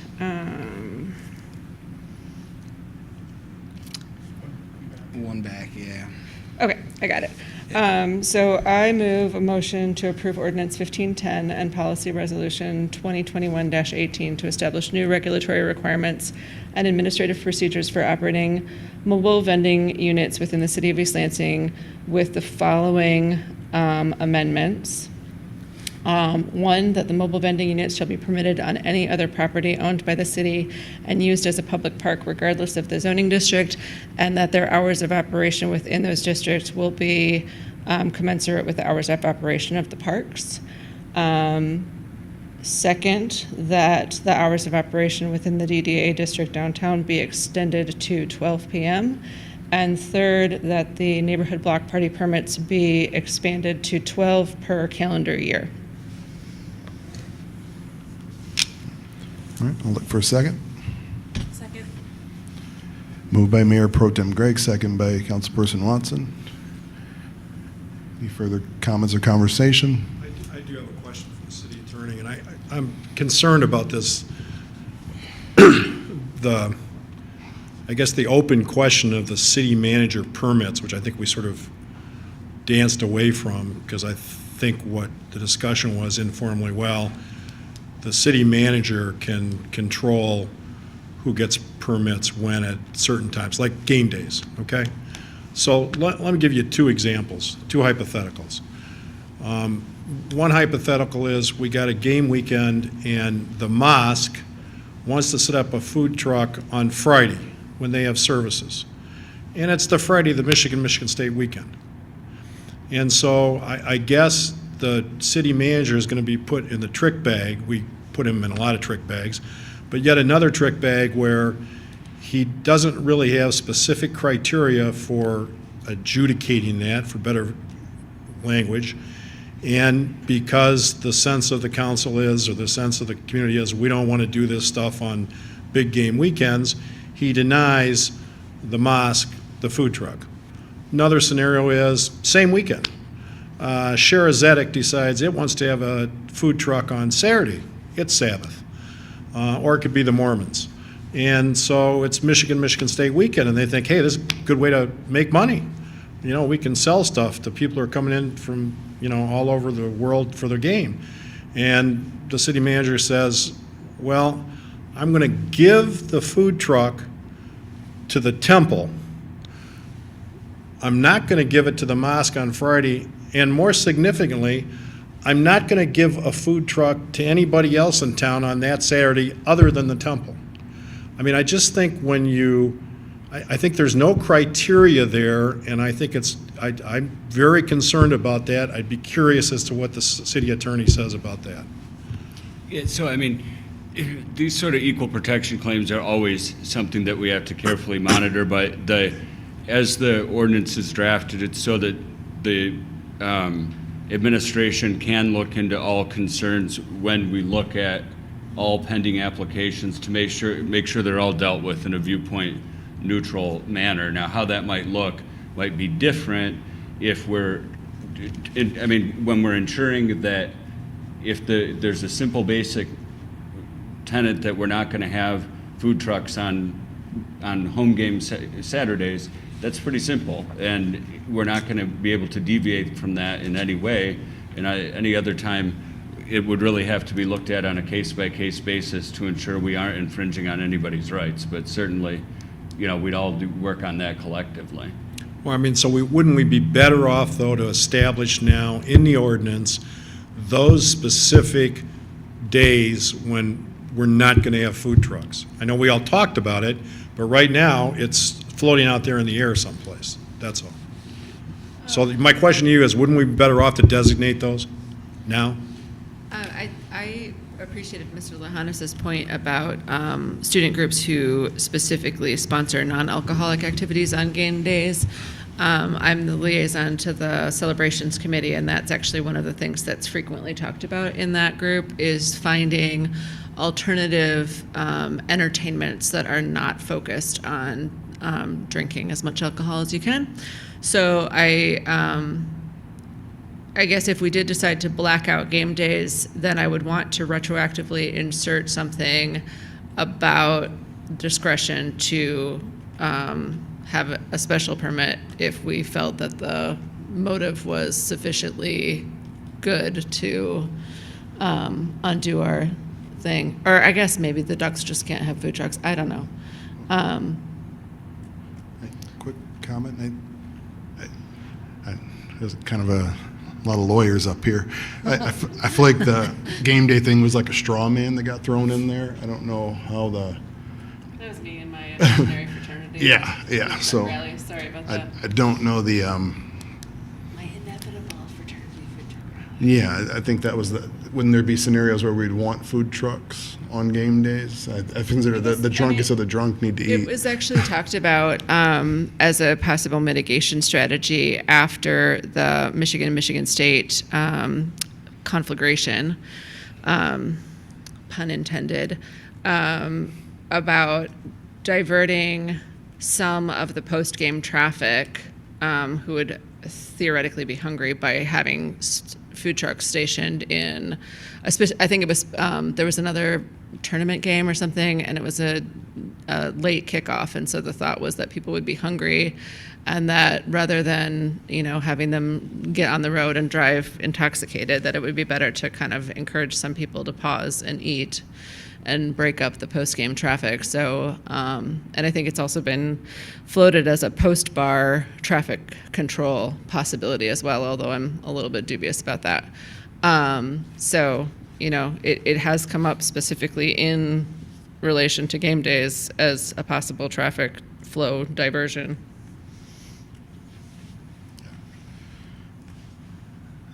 I don't know what to do with that, but I think it needs further consideration, and maybe we're not going I to. do think that if, with the guidance from staff, that we would be able to make judgments and discern between where things are located in the community, what type of an event it is, what is the availability of parking nearby. Maybe we wouldn't want to permit food trucks right in the downtown in a fraternity parking lot, but perhaps you would certainly want to do it if it's outside the core downtown at Sherry Zedek or the Muslim Center, because those are further away. They're not generally areas where there are huge crowds congregating. There isn't a problem of parking. So those might be decisions we'd be able to articulate reasons for, and I think we probably would be comfortable making those determinations if council gave us that authority. The other thing I would mention is staff mentioned to me that you may have mentioned 12 p.m. I'm not certain if you said it, if you meant 12 a.m., but if that's what you meant, can you just clarify? Oh, I think you meant 12, to go to 12 a.m. Right. I actually still have a terrible time with that. I'm constantly scheduling things in the Yeah, middle of the just night thinking- on I was my own thinking- calendar. I meant the one that is midnight. Midnight. Yes. Okay. I think, can that be in the, I'll ask city attorney, then that's kind of what it is. You need an articulatable reason, similar to what Chief Johnson and the police have to do, like, oh, why are you stopping me, kind of thing. And we better have an articulatable reason of why this is different than that is, I guess is what I'm taking from Councilor. It's a valid question, because if you turn around a week later and deny someone and they can prove it's on the basis of why was I denied, and now we're next counselor, whoever's sitting here dealing, I can see the pitfalls of that more than I can of a game day issue. Yeah, and all I would say, just like even as we've run through examples and exceptions to the examples just in this meeting, that really shows why legislation is best fit for absolutes, and these are not absolutes. And that's why really, why the recommendation is to really put it in the discretion of administration and to make sure that we use the group of professionals to look at it on that case-by-case basis and try to make the best determination. So if something like that, then they should have a written articulation of why we denied I think that would be. Yeah, I think administrative policies that are written are probably in order. Yep.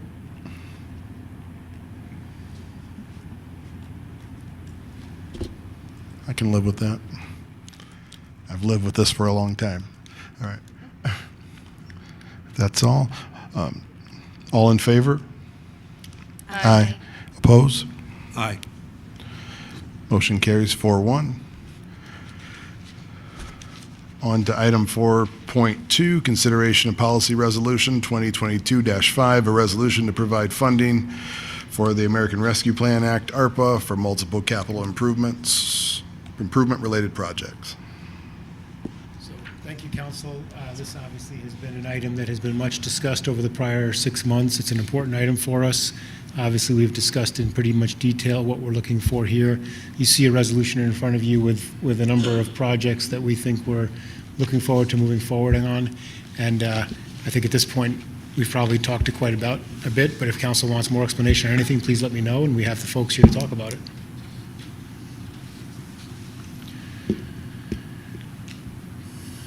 I do have a couple just, I guess, questions or comments, George. I'm increasingly concerned, frankly, because I went to a Meridian Township water meeting, and I think I've spoken to you, George, about it, and maybe to Jesse, but I'm really concerned here that we're going to run into just astronomical estimates on these things, far beyond what what we think are going to come in. And so on this resolution, I mean, I want to make sure we haven't set, first of all, we're not actually deciding these tonight, correct? Well, no, these would have to be, we would come back to council with contracts. contracts for engineering, if it was anything over $20,000, we'd have to come back to council for approval. So this would be telling staff to go forward with the work of moving these forward. Some of them have been done already. So for instance, the library improvements, I believe, have been completed. So this would essentially be reimbursement for work that has already been done. The other example would be the parking facility repairs. If that's approved after this would be a portion of reimbursement for that project that you just approved. Everything else here would have to come in terms of project agreements. It would have to come with a bidding process, and we'd come back to council. If we did a bidding process or an engineering estimate and we're way off, we'd have to rethink it. We'd have to come back to council and say, this is not doable, we need to find more money, scale back the project, not do the project, reassess. I don't know, Nicole, do you have anything else to add to that? Is that a reasonable assumption for these estimates? I'm going to walk all the way up here and say yes. I know, but it's procedure. I have to walk up here. So, yes. More color on the fact that we're bidding out a lot of large-scale engineering projects right now. I mean, that's happening everywhere, right? Yeah, I would not gather to say what we're going to expect until I could actually see the bids, which we do have multiple projects out for bids right now. As I told Caleb earlier, I was very excited to see that his bids came in very reasonable as correlated to the engineer's estimate.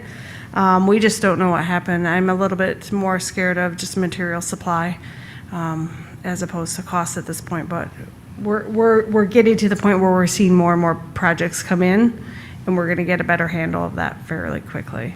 And so anything that came over, we would come back to council, and we'd have to utilize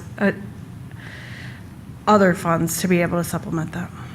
Well, which gets my next question, because I just don't want any of us, public included, to misunderstand. I mean, we're not prioritizing, we're not in this resolution saying this is the first most important project we want to do, correct?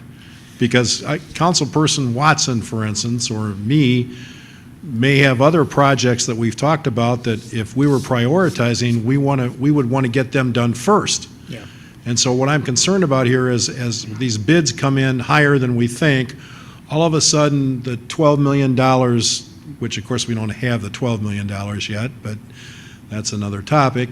The $6 million that we have isn't going to go as far as we think it's going to go. And so I guess I'm just concerned that at some point, staff needs to start letting us know when things are looking like we're not going to have that much money, because I think the council's going to have to do some prioritizing here. And I don't want any of my fellow council members to feel like they got left out in the cold because it was too late to substitute something in. And I mean, I think you take care of that in the resolution. You talk about things may have to change, but I'm not sure that's really come through to the public, that's all. Yeah, and I would also say that council has already done some prioritizing in the fact that you've already put money out. So you made prioritizing on the check valve program because you've already passed that. We've got that out there already, and citizens are benefiting from it already, which is great.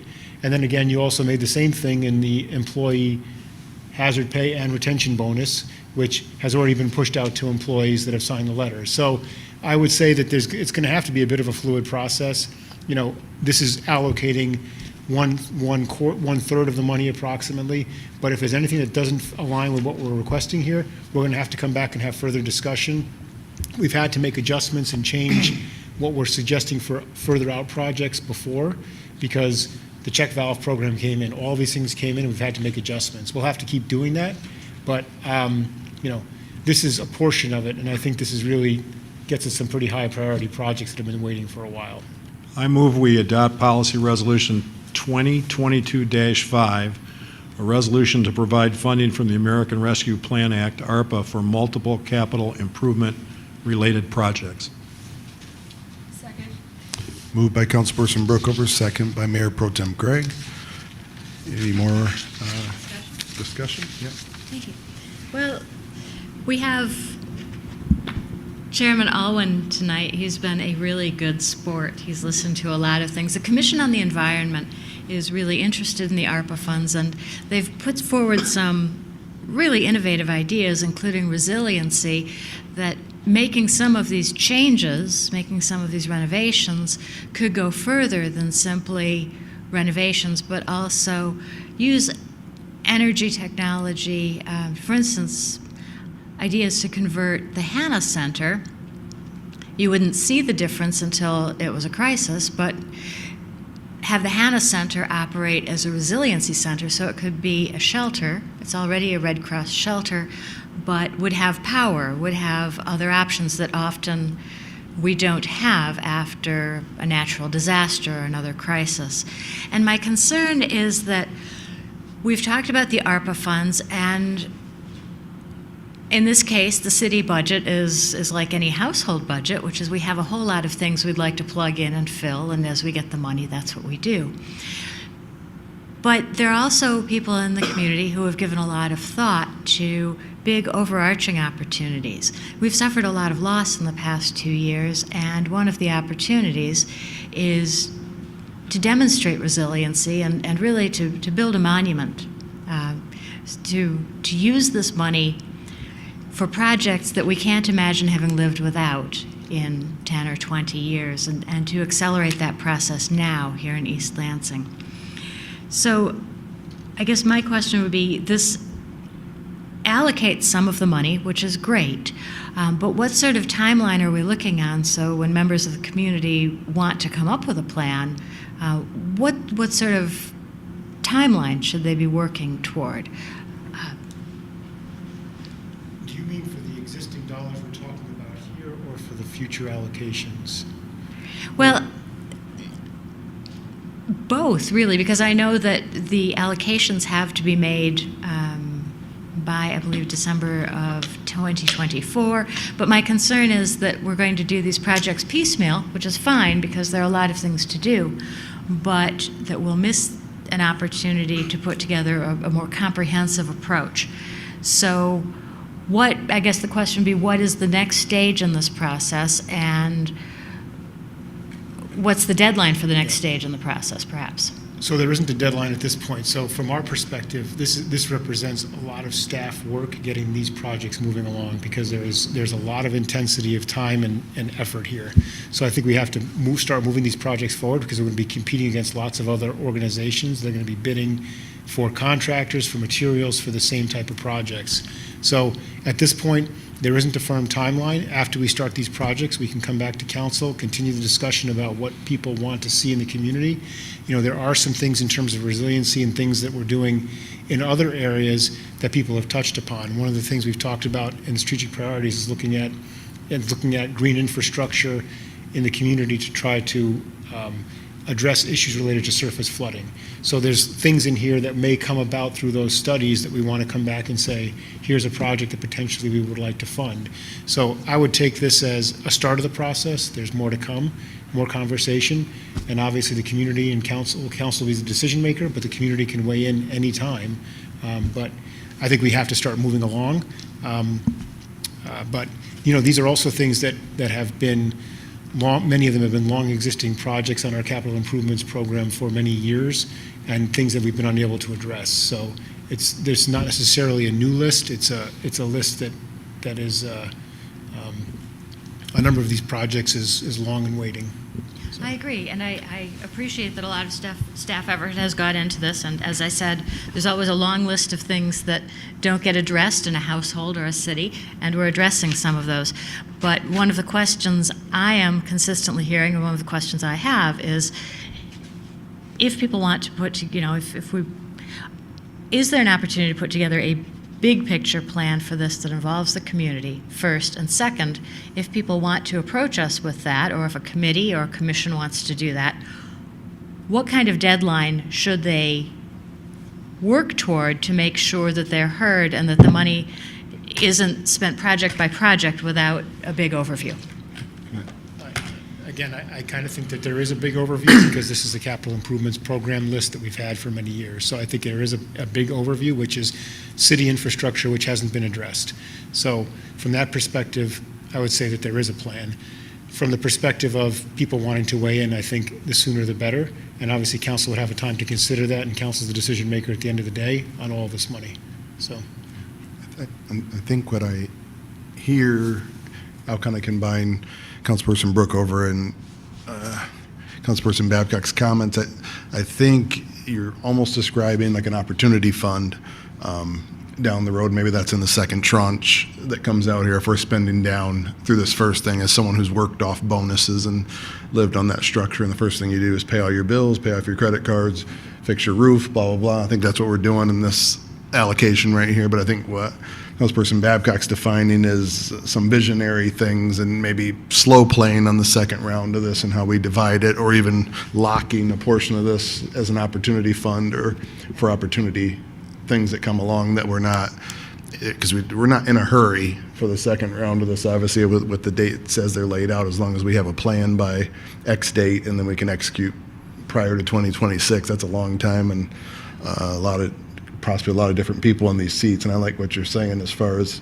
seeing what that vision is and trying to do something that maybe have a more lasting impact after we've basically fixed our house a little bit now, something a little broader. And if we're asking people to do that, when should they do it by so they don't miss the opportunity? I mean, or when do they have to get it done by? Maybe for some of us are more on the dog ate my homework end. When do I have to come up with my grand visionary ideas so I don't miss out? Well, let's finish this budget and then we'll visit that with the May disbursement and that kind of thing. I don't think there's going to be a hard deadline other than the one that's been imposed by the federal government.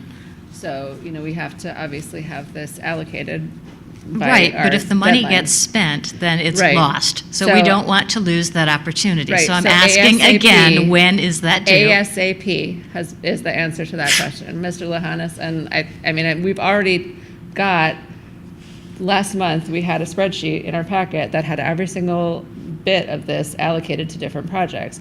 All of that is flexible, other than what we vote on tonight. So if people have got big ideas about it, then we need to hear about them very quickly, because there's pressure to get it spent so that we're not competing in a marketplace with every other municipality that's trying to spend this money and their infrastructure money as quickly as possible in a very tight market. Thank you. We will revisit that. We'll revisit this question. I know where you're going with it, for sure. Any further comment? All in favor? Aye. Aye. Opposed? Motion carries. On to item 5.3, consideration of special use permit, request from FPAW Michigan Incorporated to establish marijuana retailer at 1415 East Michigan Avenue.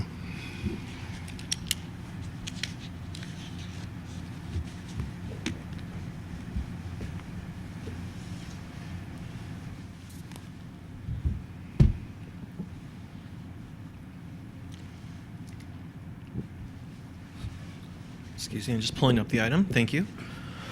So this is on your agenda at the last meeting on March 22, and you actually did hold the public hearing. There were some questions regarding, council asked for some clarification on the relationship between the current SUP applicant and the property owner, between the really back in 2019 and today. So there was a letter in your meeting packet that attempted to clarify that relationship, and I know that the applicant is here tonight that may want to shed some light on that situation. I move we approve the special use permit request from FPAW Michigan, excuse me, Inc., to establish a marijuana retailer at 1415 East Michigan Avenue, subject to the 17 conditions noted in the Planning Commission referral letter dated February 24th, 2022. Second. Comments, conversation? Discussion?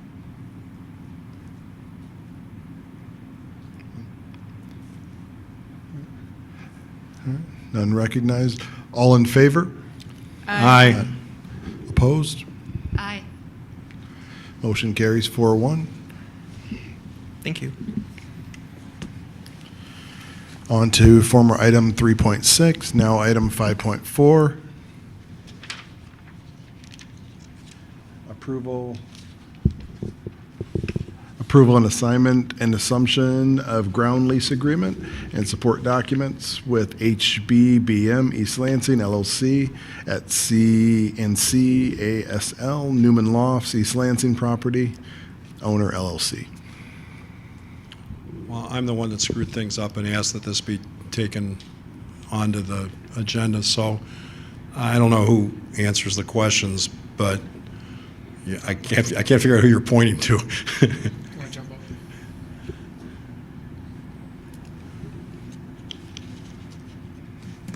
Sorry, a little slow on the draw there. That's okay. I assume this means that part of this project is being sold? This is the part of the project that is under the city's purview. My understanding is the entire project is being sold. And do we know to whom it's being sold? It's being sold to the entity listed here, which is, excuse me a second, let me pull this up. CA Student Living, And do we know who that is? a subsidiary of CA Ventures, according to the staff memo. Sorry, it's late and I'm getting punchy. Agreed. We certainly have some, we've had some interaction with this entity in the past in terms of attempts to finance a previous development in East Lansing and some inquiries related to purchase of another property. But as far as, specific knowledge of the firm, I don't think that's something we have a lot of information on. Do we know if they're a Michigan corporation or a foreign corporation or anything like that? I'd have to ask the city attorney if he's reviewed I know. So everything that we have been shown is that they are in good standing. The way that the documents are drafted, we don't necessarily have much authority in denying consent for these. That's always how it's written, just with the basic understanding that the developers would be unlikely if we could single-handedly pull such denial. But so what we did do is negotiated the documents to the extent we could, made sure that the subsequent owners would be an LLC in good standing in the state of Michigan to do business. And does this include what I refer to as the senior citizens facility? Yes, the Newman Lofts. Okay. And I'm sorry to ask these questions, but the whole deal confuses me. So we own the parking garage? That's correct. So we own that unit of the condominium association. Okay, and they have a right to use one floor of the parking garage for their residents? They have a parking lease with the city that gives them auspices over, I believe, 318 spaces at a rate set within that parking lease. Okay, so the new owner will be assuming that lease? So there is a distinction as it relates to the parking lease. We have just a couple documents here. They initially, HBBM East Lansing, the current owner, did request that we consent to them having no liability after the transfer to the new owner.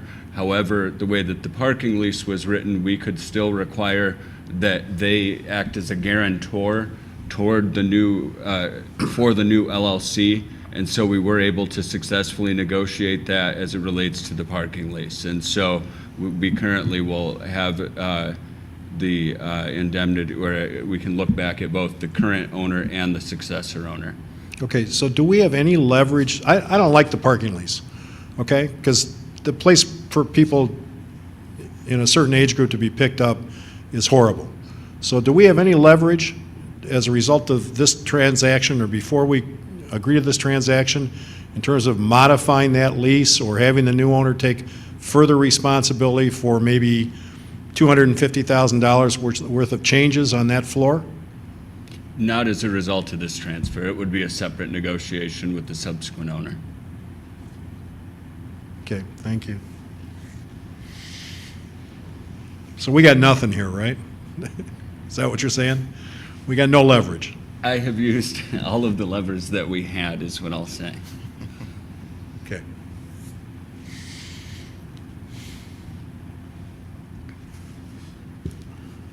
Further questions? I got nothing. All right, I'll look for a motion.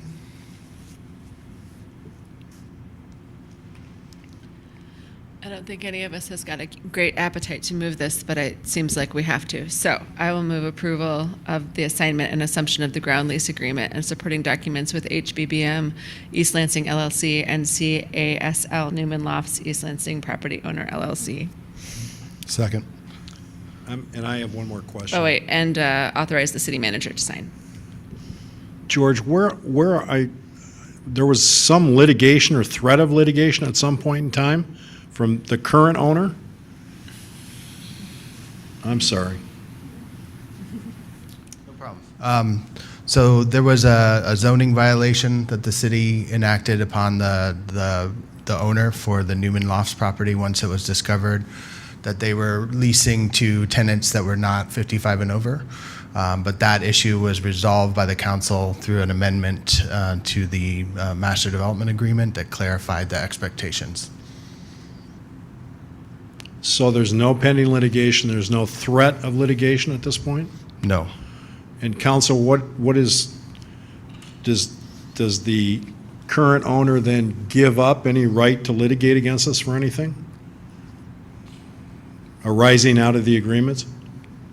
Yeah, I mean, that's kind of a vague overstatement, but generally a lot of the claims that would arise out of the ownership would terminate with the transfer of ownership, yeah. But I'm not aware of, as Tom said, I'm not aware of any current threatened litigation whatsoever arising out of this. All right, thank you. I'm sorry, folks, I just still, as I think all of you have, so much regret about this project, so. All right, all in favor? Aye. Aye. Opposed? Motion carries.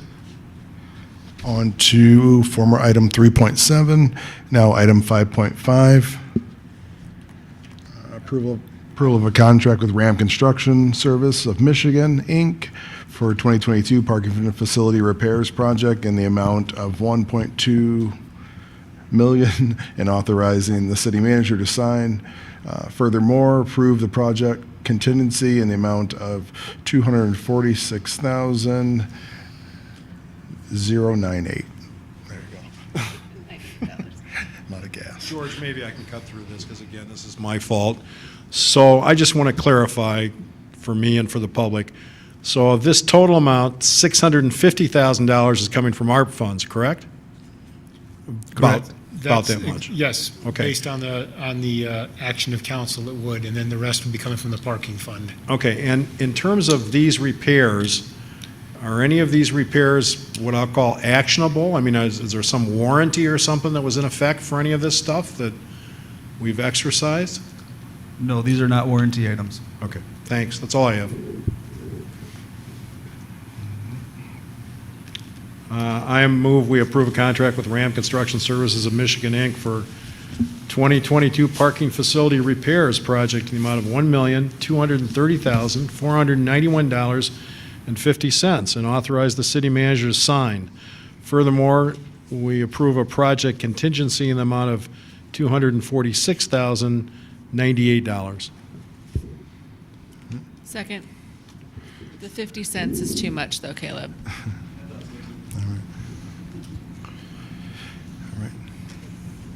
All in favor? Aye. Opposed? Motion carries. On to new item. Quick thing, if considering the late hour and you've been meeting for 5.5 hours almost, do we want to move the closed session to next week? Or is there one more Absolutely. item to do besides that? The reconsideration of the... Okay, so do that first, but then just know that for the last one. Yeah. Do we have to move that off the agenda? Do we have to take an action on the closed session or just not active? Just We'll just take a motion to move it to wherever you guys want. Yeah, that'll be next. Okay. Finishing up here with a new item, is this 5.6? I don't have the original thing here, 523 Ann Street. 532 Ann Street. Yeah. On the previous council agenda, 4.2 was consideration of a request from Delta Psi Alumni Housing Corporation for site plan and special use permit approval to establish a fraternity at 532 Ann Street. The public hearing was held. The vote went down in the negative. It's my understanding that Councilman Brookover, as one that voted in the prevailing, or one of the prevailing voters, now wishes that this be reconsidered. So the proper procedure would be that somebody has to make the motion again? Yeah, so it's your motion to reconsider that item. Well, that we've already voted on, right, or not? We voted just to put it on the agenda, correct? Yep. Okay. Okay, so I can move to reconsider it, and then we'd have to have a second motion with regard to the approval of the project, correct? No, the reconsideration would cover that. So you'd have a motion for reconsideration, a second, and then a vote on it would accomplish the underlying motion. Okay, well, for the purpose of transfer, I'm going to move to reconsider this item from our last meeting. I'm still going to vote against it, but I think we need a discussion on that. I think it's fair to have the applicant and their attorney have a full counsel to consider it. So I move that we reconsider it. Requires a second here. So we'd need a second. I'll second.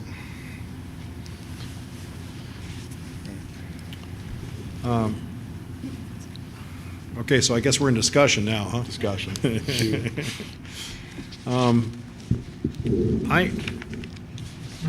I still oppose this. I appreciate the materials that have been submitted. Let me see if I can encapsulate my concerns here. There's a lot of what I'll call special use permit criteria, which I spoke to the last time, and I adopt those comments. But in addition, based on the letter that was submitted and some additional materials that we saw tonight, one of these criteria is really the last one, which says, in addition to the parking requirements for such uses specified in section 50-812, fraternities and sororities shall provide and maintain a parking access and management arrangement sufficient to serve the parking and access demands associated with chapter meetings, formal and informal social activities, or other on-site events which include the attendance of persons other than those who reside on the property.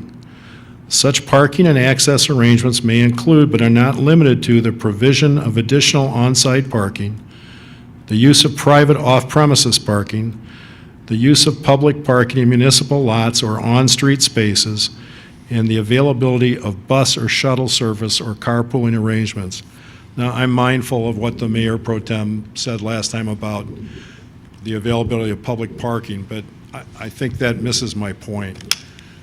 I don't believe this type of building was built to be a, what I'll call, a communal living situation.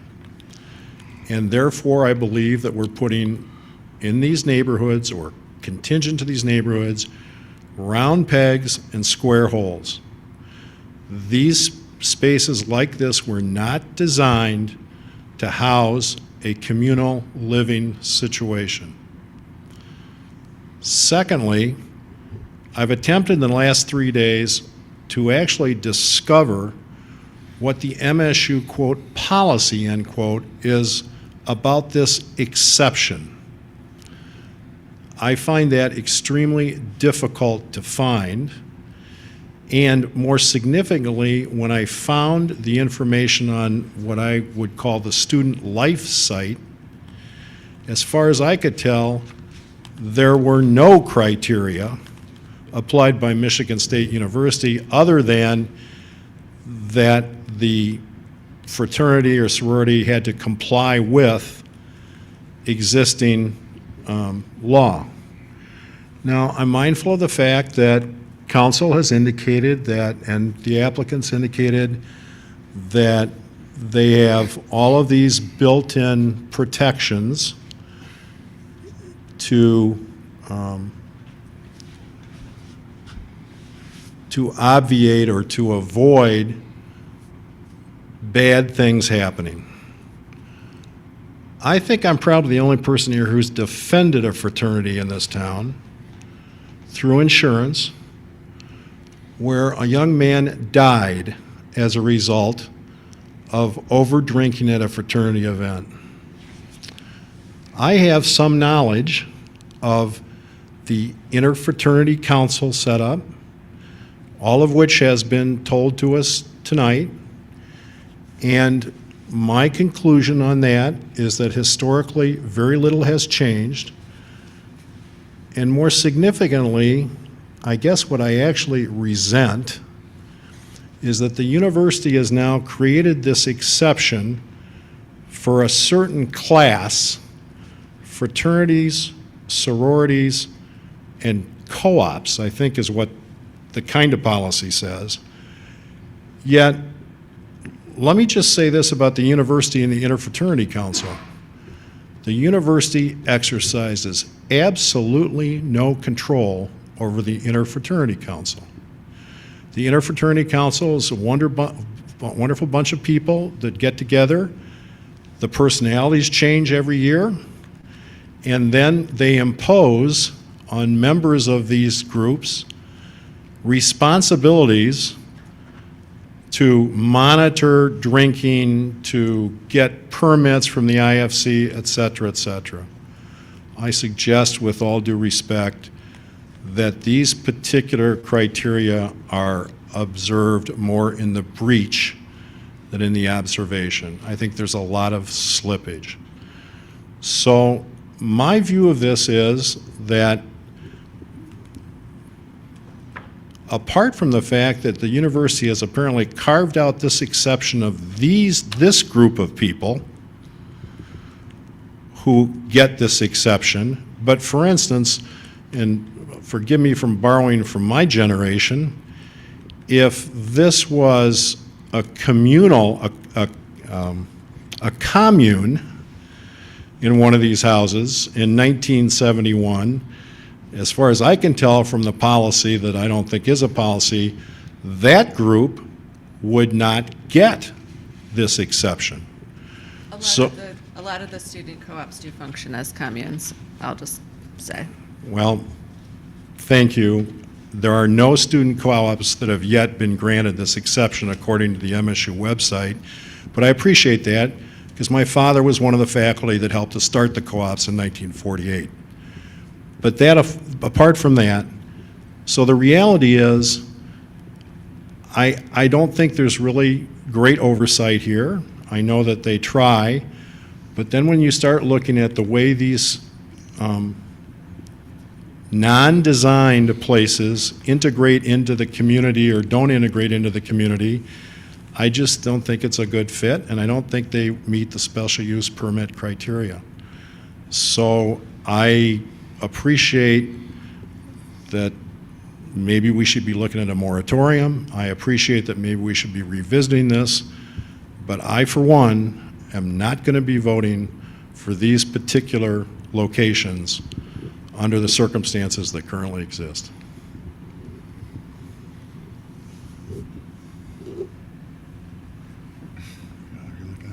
Councilperson Watts? I was wondering how often the person who came up mentioned putting noise and loitering into the leases. How often do we see that for fraternities and sororities? I'm sorry, so how often do we see?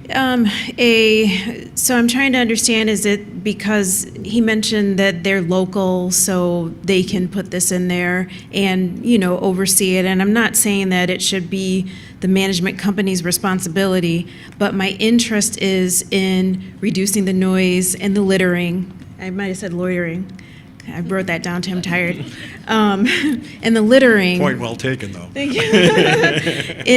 Of the fraternities and sororities. And so I was curious about how often we see in the leases that it's being offered up front to place of issue violations or charges if you do something with noise and littering against it, whatever.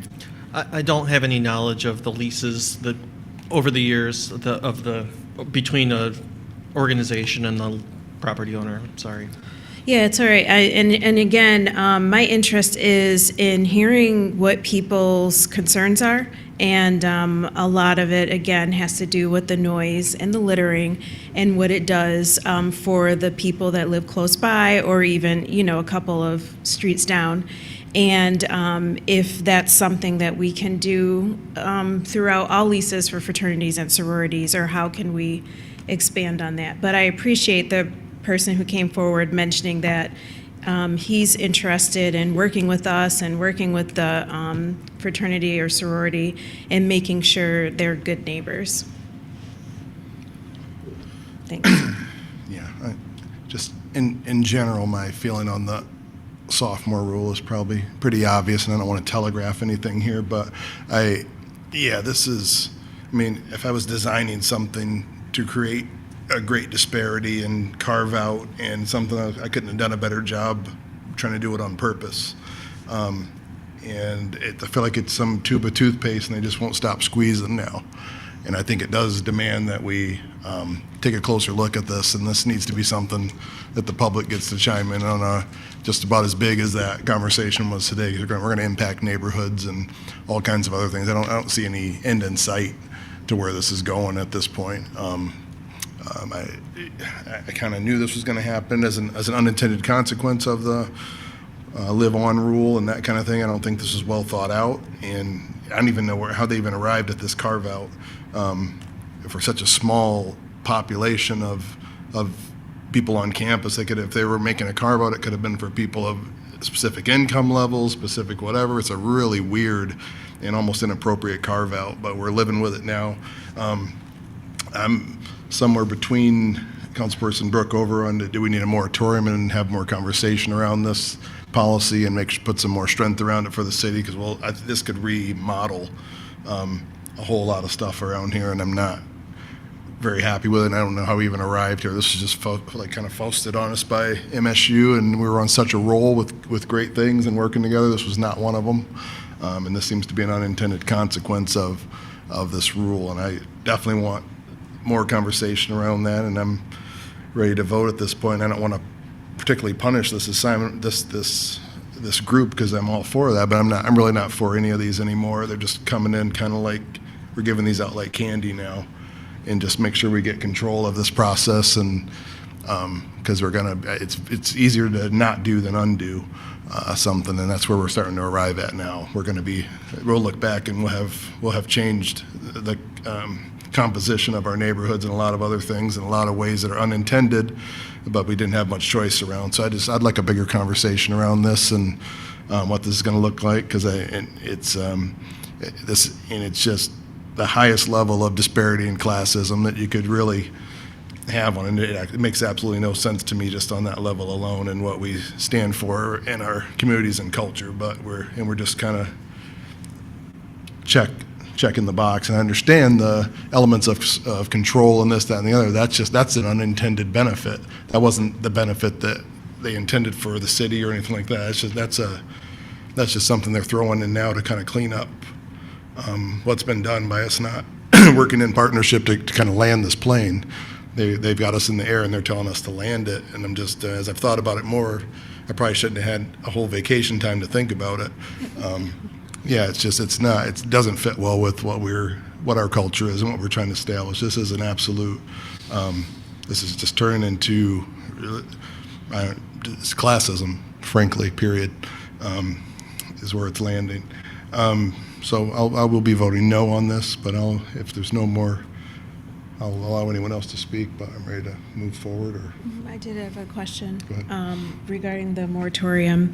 Can we bring that up for council discussion with feedback from groups like Planning Commission, Housing Commission, and University Student Commission, and possibly the intercouncil group that Councilmember Brookover mentioned. So typically, when we issue a moratorium, it is for a finite purpose, and so I'd want to make sure we understand if it's to conduct a study on something specific or something along those rather than an arbitrary time period. So that's the only thing that I would say is if we can certainly work on a potential resolution to bring to the council at a future meeting, but that's what we'll encompass in working with some of the council members to make sure it covers what they're concerned about. Would we have a public hearing around it? Would that be the avenue? I don't believe we would need to for a moratorium. Okay. Like legally, as much as we would like to, we're not allowed to just say no, that people can't do this, especially when our process has a pathway for them to do it, right? So for us to change our process doesn't require a public hearing. So if we did declare, essentially a pause on looking at fraternity applications, there would have to be a purpose and an intent and an outcome that would restart the process on the other side of it. Am I essentially summarizing that correctly? Yeah, that's correct. And under our code, it's 50-49 is what establishes the determining factors that we should look at when the SUP is granted or denied. And so we would have to ensure that whatever we're researching further falls within one of these subsections of that section of the code. Unless we change the code. Well, I think part of that description would be what was pointed out by Councilperson Brookover, a clear definition of why. The initial language of what, is that what you were getting at initially? What kind of created this carve-out and what? One of the things, we can't change MSU's Well, carve-out. what's it seated on? Like why, it's weird, right? It's weird, but MSU's policy can't really inform our city ordinances in terms of what property owners can do with their development. I don't think, it can certainly be part of the conversation, but I don't think we. Isn't that what's happening? Well, that's what created the rush of fraternities, but I think our concern is really more on overpopulation, essentially, of this type of housing and the commensurate public safety strain that it creates. I like that. Yep. So I have one question specifically for our attorney. What obligation do we have at this point for a proposal like this that's in the system? We've had a public hearing. Are we obligated to make a decision on this before entering into any conversation about a moratorium? Yeah, I think that if we don't have any more specific questions regarding this pending application, it's the appropriate time to make a decision on it. Okay, and that being the case, I just want to encourage everyone, I understand there's displeasure with the policy for MSU, but any decision that's made on this request, I think needs to specifically address the special use permit criteria that's in our ordinance currently. Right, and I did that.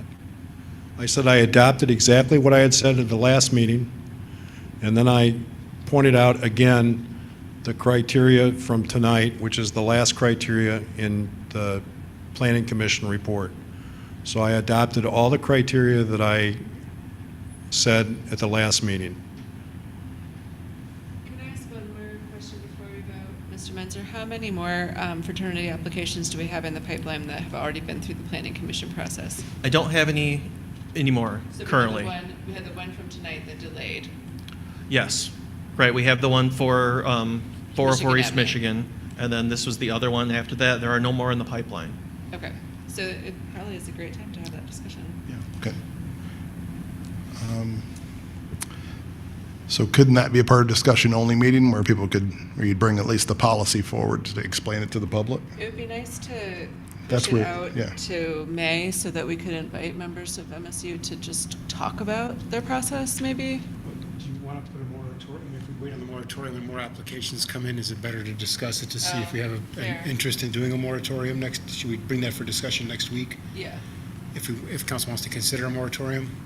Yeah, that makes sense. And then as we discuss the criteria of what we are desiring to fix some of the less desirable aspects of these properties, then we can, that would be further discussion at another date. Proliferation of Okay. these is creating a undue challenge to our public safety, to, whatever it may be. Right. To study And the it's issue. not really allowing the public to weigh in. I think it's kind of coming downhill on them, and Well, that's two different discussion meetings that could involve public comment, I mean, that's the public process.